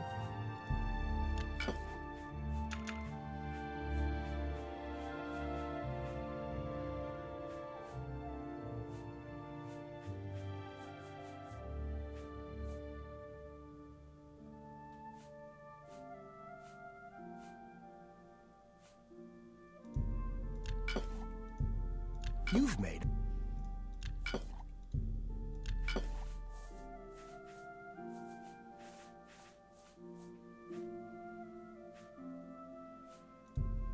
That's a good...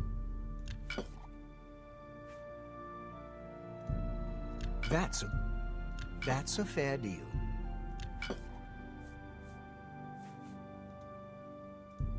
That's a good deal.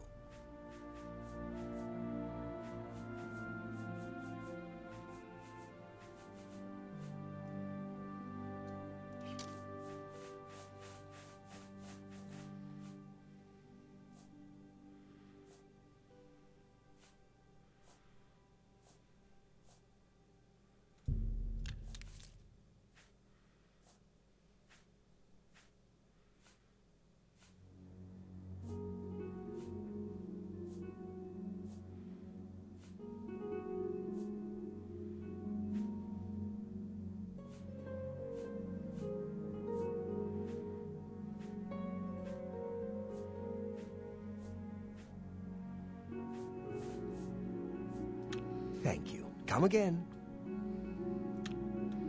You too. Well, can I interest you?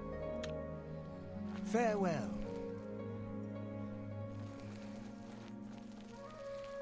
I don't need to investigate too deeply. I just wanted to get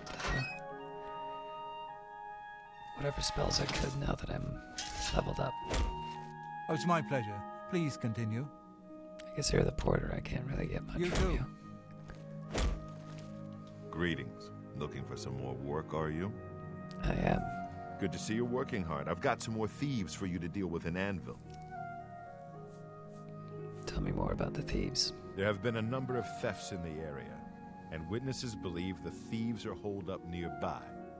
Check around and see what you can learn. I'm not sure the numbers you'll be dealing with, so I'm sending you with another new recruit, Maglier. I believe you two have already met. Get moving. You need to get rid of those thieves.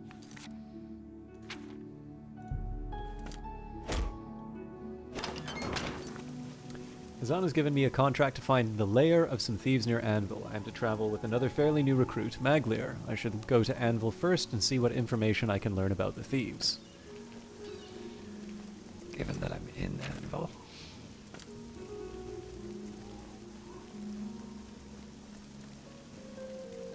I'm so hungry. Can you tell me about the thieves? Can't say I know anything myself, but I heard that Newheim the Portly had some things stolen, and he's been asking around about it. Ask him.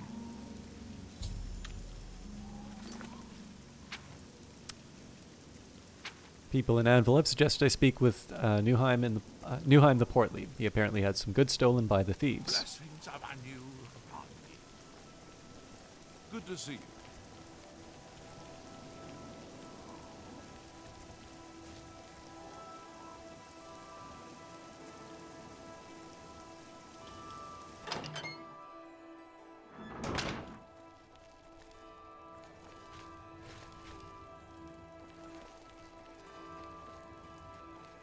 I heard. Hail! What can Newheim the Portly do for you? Tell me about the thief attack. Aye, I know about those scum. Rotten bastards robbed me blind, they did. Stole a family heirloom. Bunch of Bosmer, if you can believe it. No offense to your friend, of course. Last I heard, they were holed up in Hirota Cave, not too far from here. Tell me more about the cave. You'll find it north of Anvil. Good luck, and give it to those bastards good. What's the heirloom? Took my flagon, they did. Passed down to me from my father Rolf, and from his father Torvald. It's a wondrous cup. Keeps ale cold and sweet. Been drinking from a lousy wooden tankard since. It's just not the same. If you can find it, you'd have the gratitude of Newheim the Portly. Oh, well, I'll get right on that. Hear any other rumors? The new owner sure has turned Benaris Manor around. It's now a welcome addition to our city. You go get 'em. and whip their asses for Newheim. No!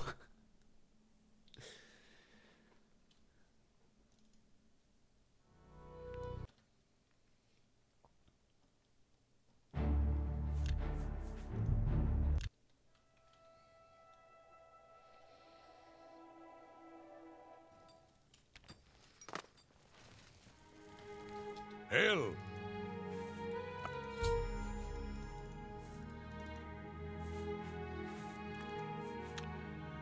You go get 'em and whip them.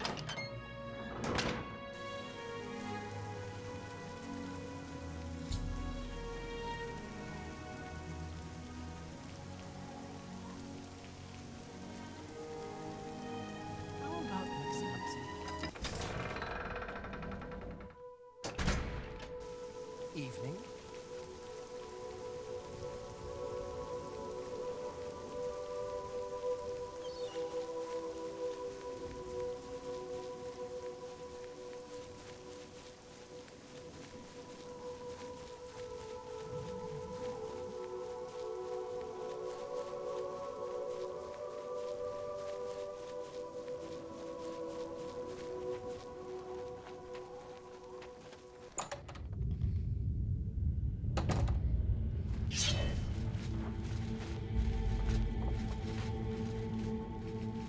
I don't even know why I'm trying to sneak.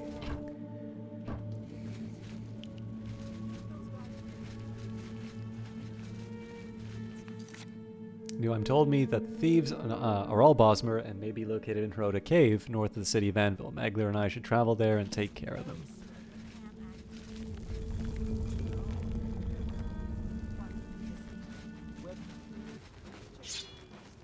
They found us! You'll never take me down!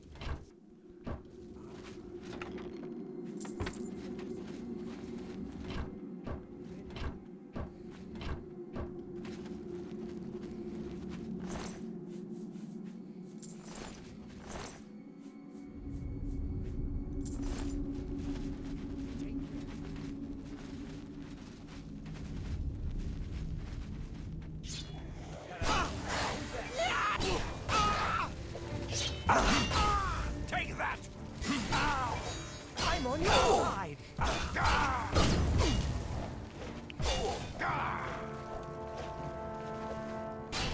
This is the part where you fall down and bleed to death! This is the part where you fall down and bleed to death! It's kind of hard to keep track of who's who.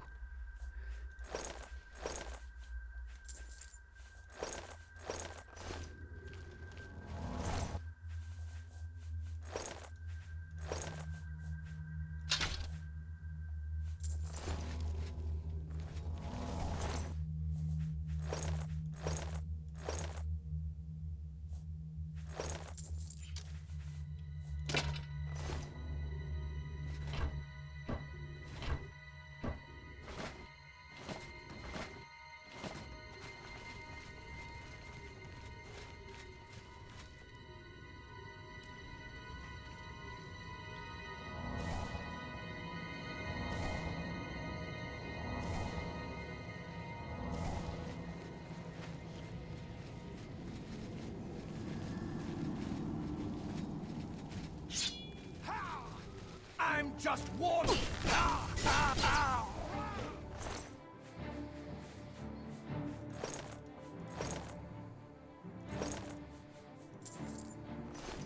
me what you've got! Die, damn you! You're pathetic!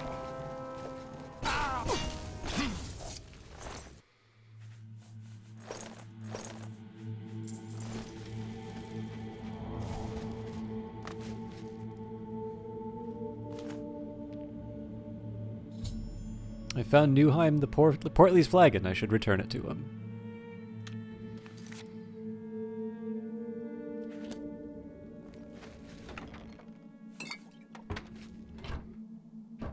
Apparently the flagon is a matter of life and death. You there!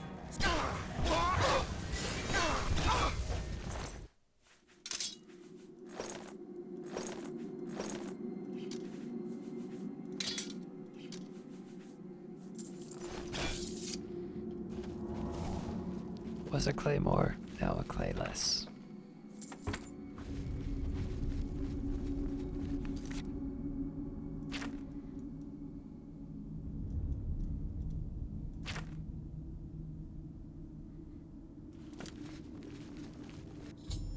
Magler and I have succeeded in clearing Rhoda Cave of all of the thieves living there. I should return to Azan for payment of the contract.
There. I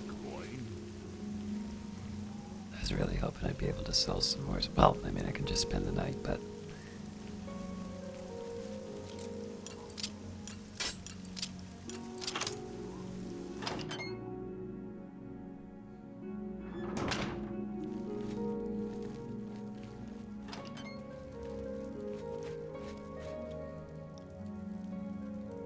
You're not supposed to... Hell! What can Newham the Portly do for you? Ah, you've got it. Thank the gods. Finally, my mead will stay cold and won't taste like goblin piss. Take these, and my thanks. Tell me more about this heirloom.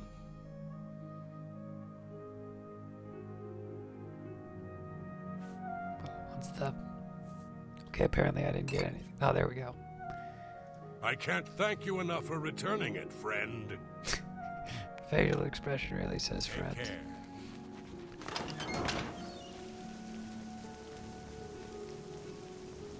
It's all over, lawbreaker.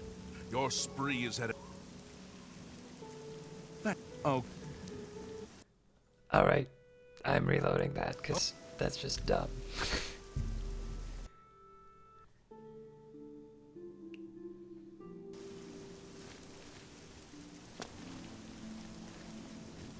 Oh, wait.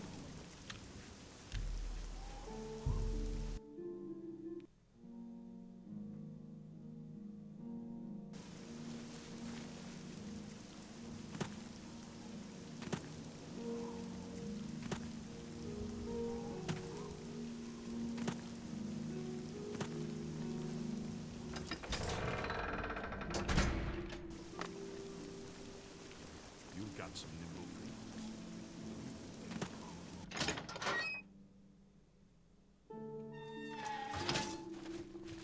Hi there. Hello. So have you taken care of those thieves yet? Cleared them out, did you? Good work, you two. I see big things for you with the guild. Here's your payment. Let's talk about advancement. You're due for advancement. I hereby name you Protector of the Fighters Guild. Any other contracts? I've been told to send you to Coral for some duties. Speak with Orain. Alright. Goodbye. Hail, Hail. and welcome, friend. Take care.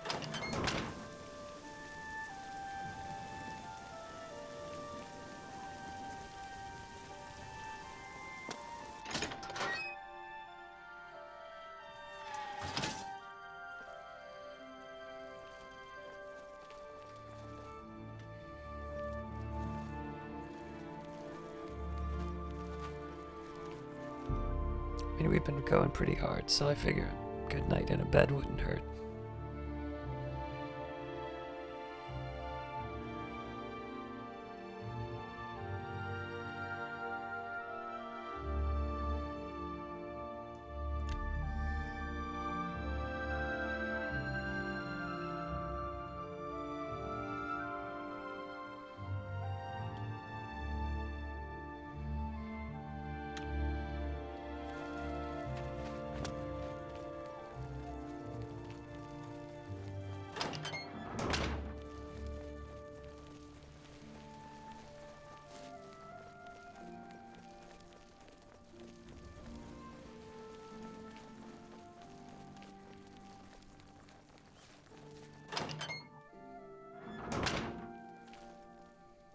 Well met.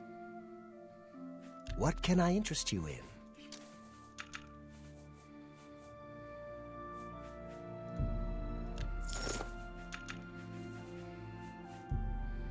A good. You got a. That. You.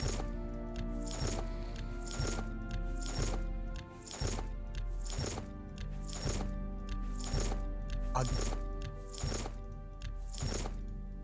That seat. That.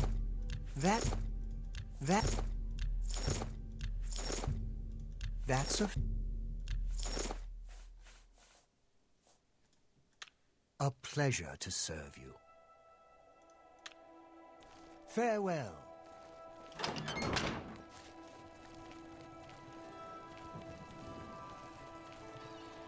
Hail.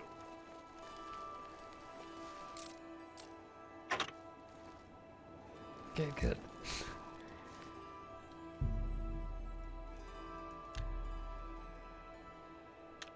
It's good to see you again. I have a message for you from the Grey Fox. What's the message? The Grey Fox has a task for you. Meet him at Melintus Encris's house in Coral. That actually works out pretty well for me. You joined the Thieves Guild.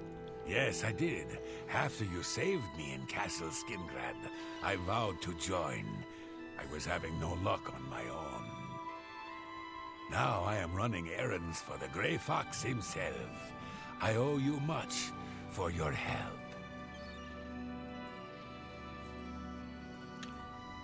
May shadow hide you.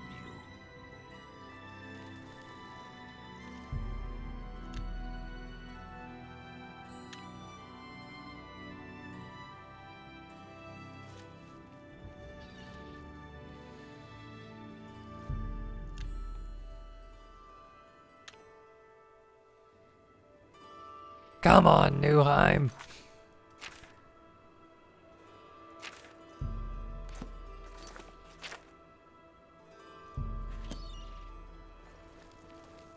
I'm not easily impressed, but even I would think twice before going into one of those Oblivion gates. Well done. Here's your You've got it. Thank the gods. Finally, my mead will stay cold and won't taste like goblin piss. Take these, and my thanks.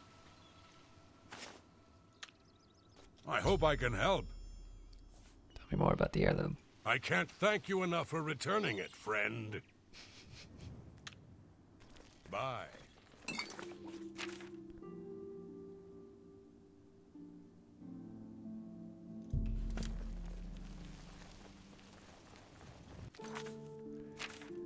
So Carl's not exactly on the way to the Imperial University.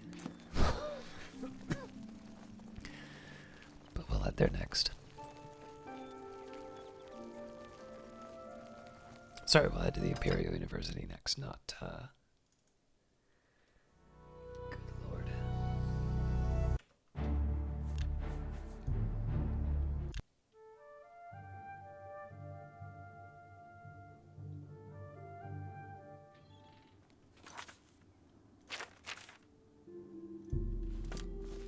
Well met.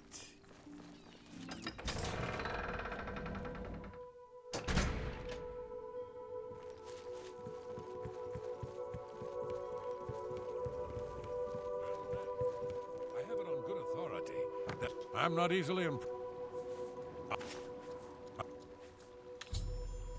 too.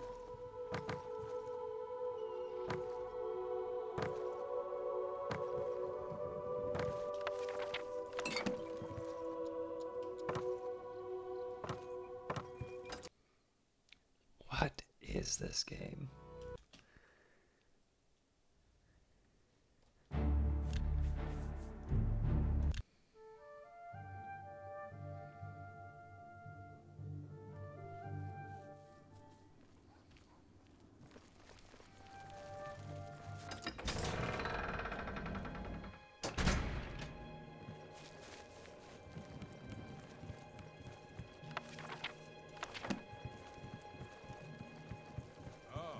Hello. I'm not easily... May the wind be on your back.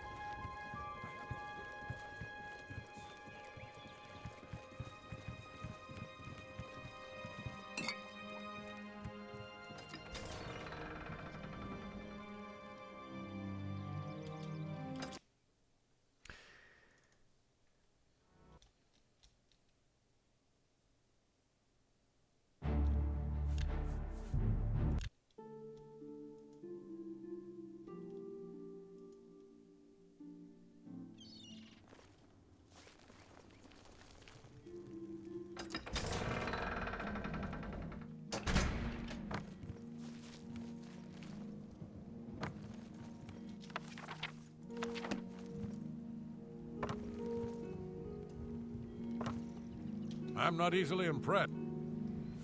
Bye.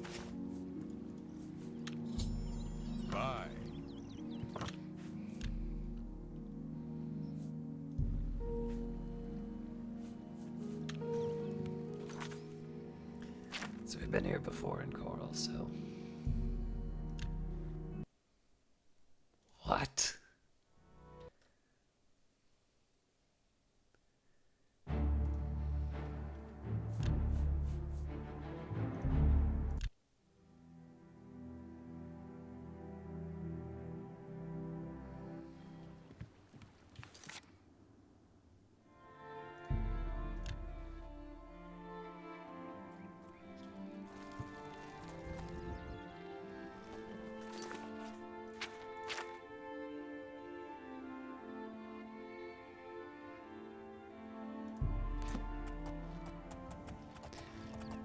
Alright, let's get to the Imperial University, and I'm gonna save so I don't ever have to go inside Anvil again.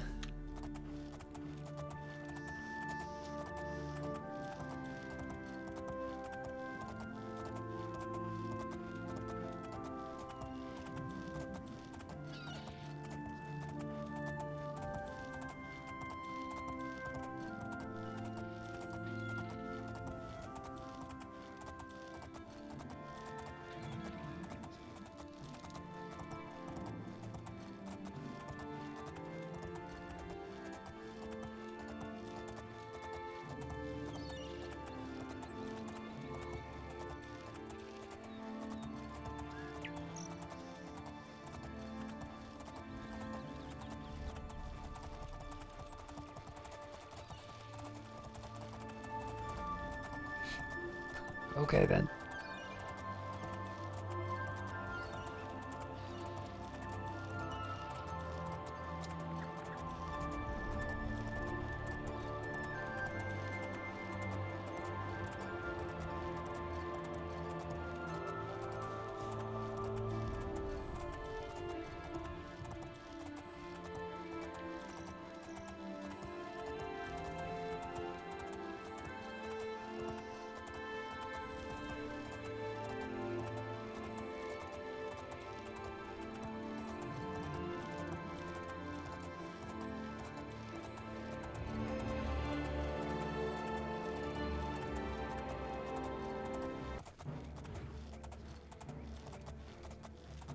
This is the part where you fall down and release.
I'll save after this combat music because I've noticed I've got some pop-ups coming up every couple of minutes. I don't know if that's going to affect anything.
This is a holdup.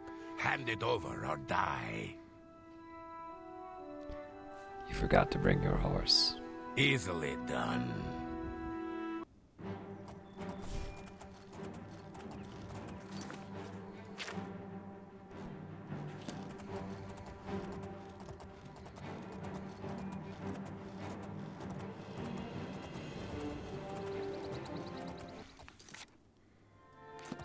That is totally the wrong way.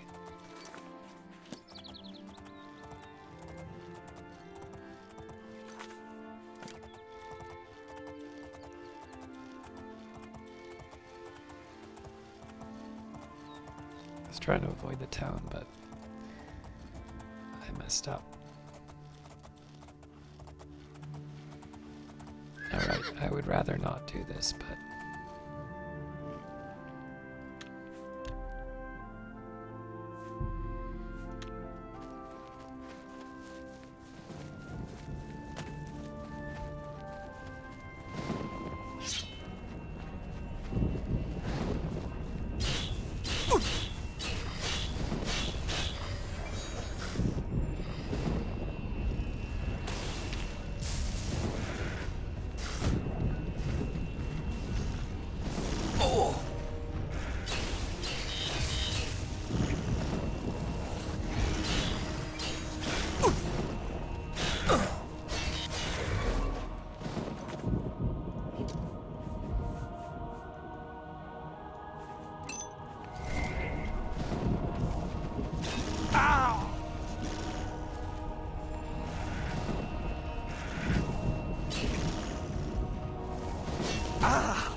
Little friendly fire, eh?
Alright, as usual. God,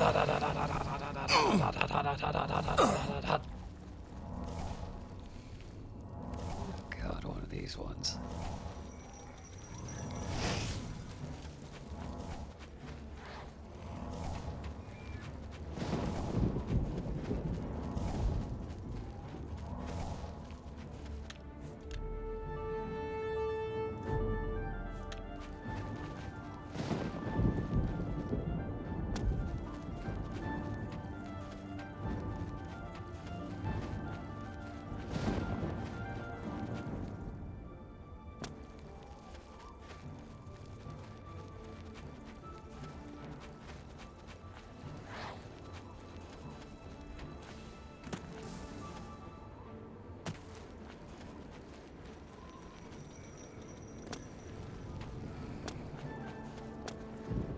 I think that's the first time I've got that right.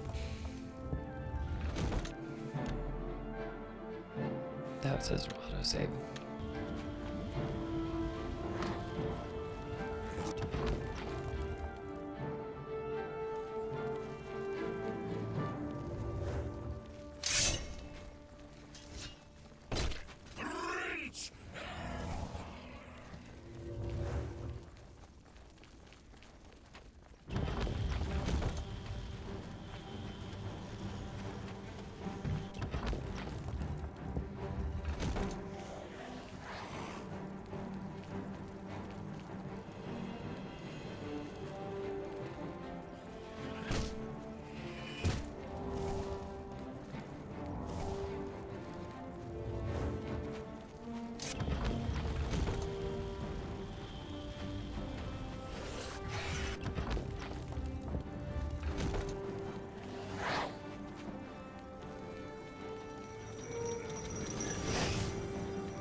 I gotta remember to stop by a temple to clear all of these penalties.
music and then lock in that progress.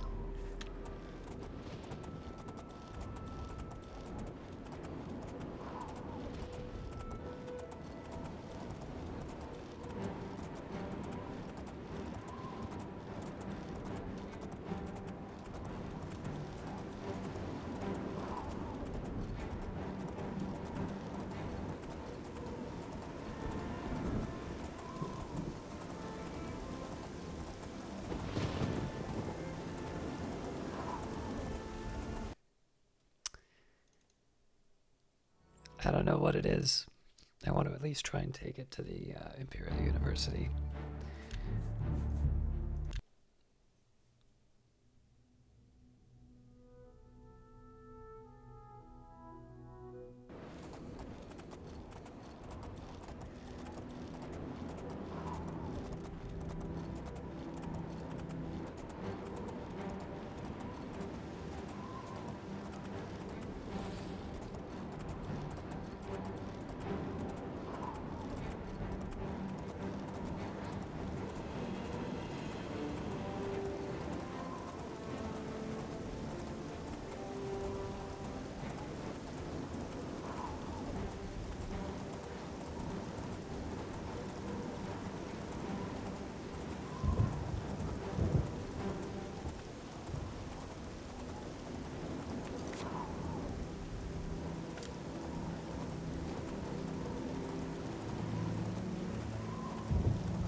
Just call this the insurance policy.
I'm wondering if I can take the horse straight to the Imperial University.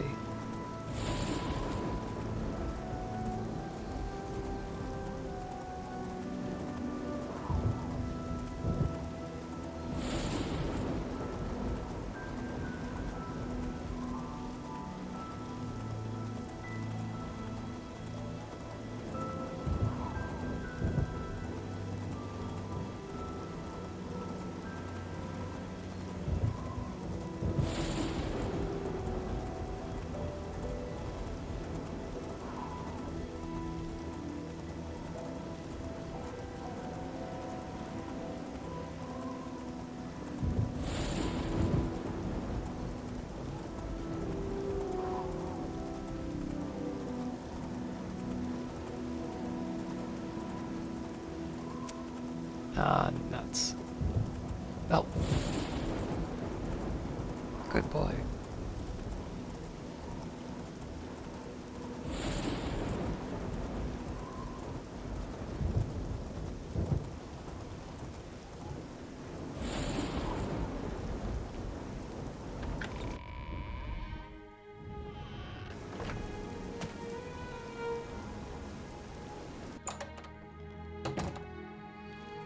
I'm Karanya, Master Wizard, and far too important to be talking to you. So go about your business, please. Hear any rumors? The Mages Guild runs more or less like it always did. but we lost quite a few members when the practice of necromancy was banned. Bye. Kinda Well turned met, on in guildmate. time. No, hey, What news of your task? Your face looks grim. well, do you want the good news or the bad news? What? By the 9, and there was nothing you could do for him? What a horrible fate. I cannot imagine how they could do that to him. So many lives lost. I thank you for trying to save him. You too.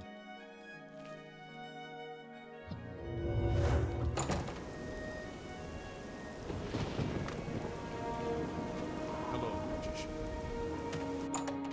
See if I can advance before I try to get any tasks.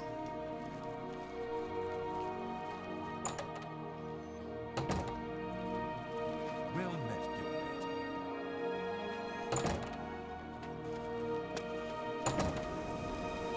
Speak. Greetings, Guild. Hmm?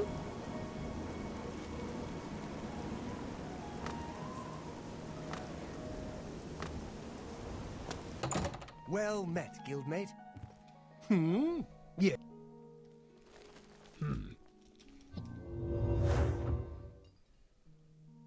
Before we continue, you should speak to... Farewell. I'm glad we're on the same have the same mind about the advancement. I just need to find where Romanus is.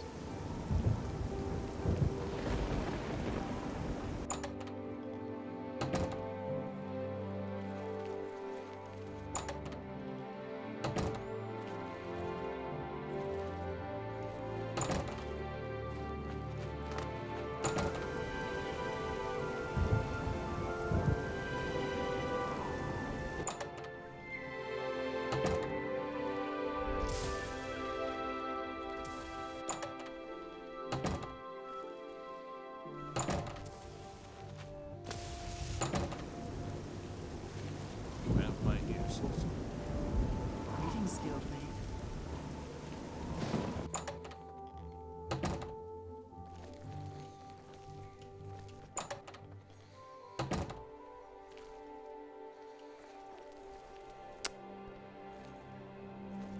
Huh.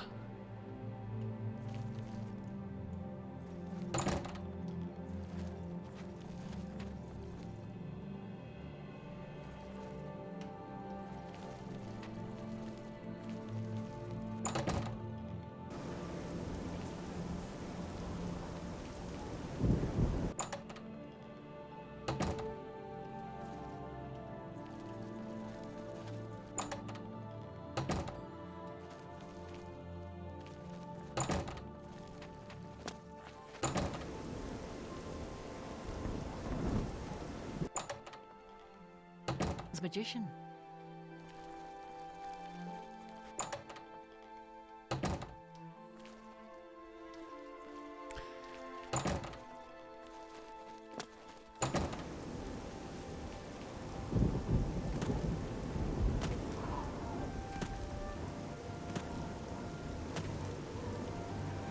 Greetings, Guildmate.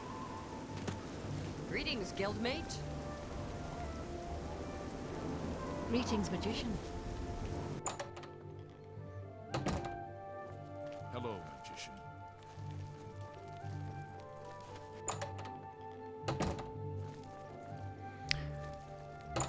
Well then.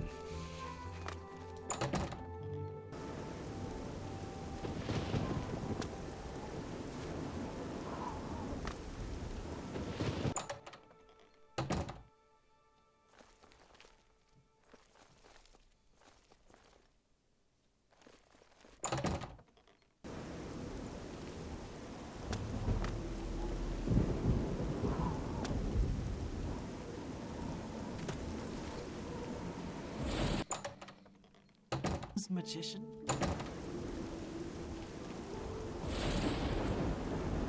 Greetings, Guildmate. Hello, guildmate.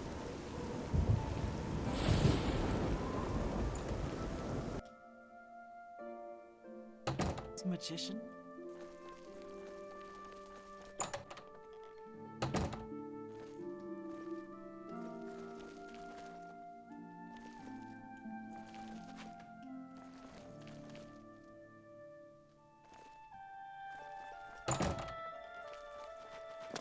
Greetings, magician.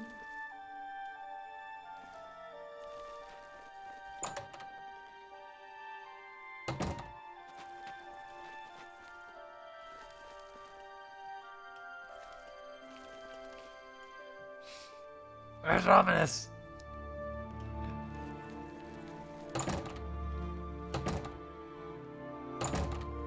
Greetings, guildmate. Good day.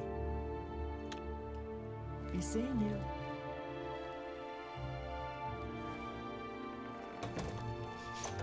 Wow, that's sinister.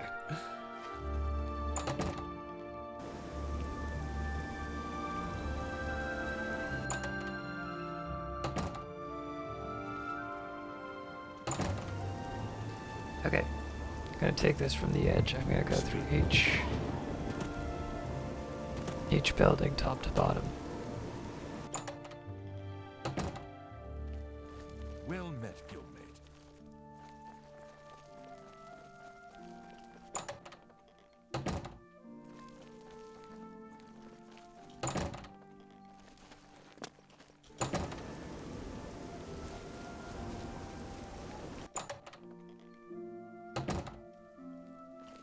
Greetings, guildmate.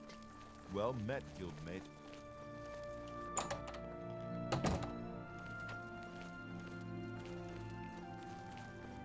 Greetings, wizard. Heard any news from... What is it, citizen?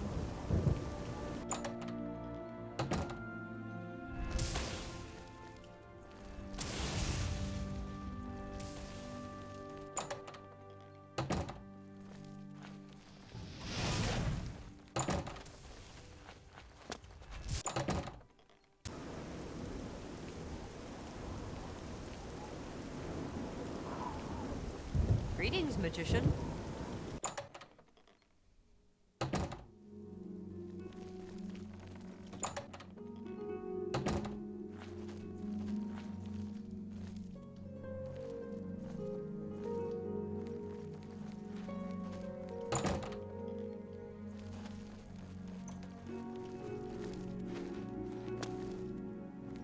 Greetings, guildmate.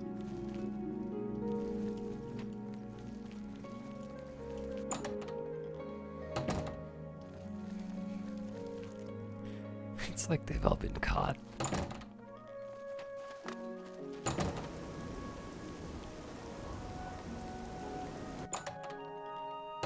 Guildmate.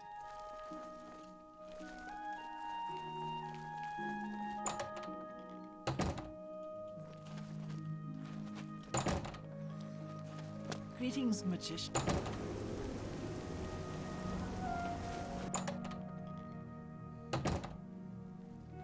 Greetings, magician.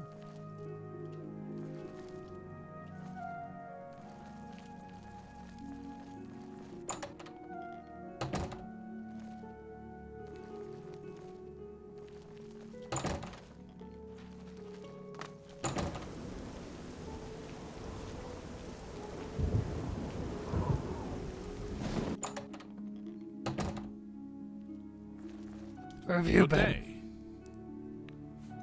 You are a magician no more. Guild members shall now address you as Warlock. Congratulations. Thanks. Bye.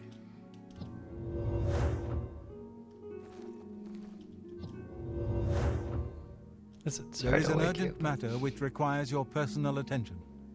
This task falls to you and only you. Are you prepared to begin? Oh yes. Count Hasseldor of Skingrad has contacted the Council. He claims to have information that is vital to us. He has requested that you personally travel to Skingrad to obtain this information. I cannot stress how important it is that our relationship with Hasseldor be preserved. I expect you to visit him immediately. Tell me more about Hasseldor. I am unsure as to why he has requested that you, of all people, should be the one to visit him. I have no wish to put you in harm's way.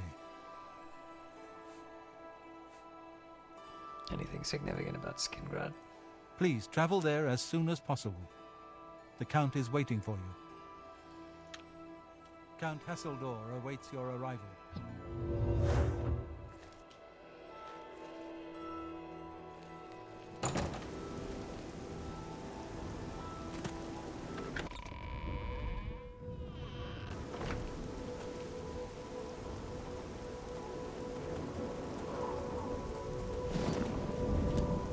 And on that note, I think we will call it for a night. So, moving forward, I think I'm probably going to do the, we'll do information at a price, possibly Arrow of Extrication first. Just because there's two things in Coral. Basically, Coral and back down to Skingrad. We might even just be able to cut through the two regions. Yeah, I might also stop by, I don't even remember who it was that needed the dark, or the black soul gem. Vermina. Anyways, all that will be dealt with in a future episode. Thank you very much for watching, and we'll see you next week.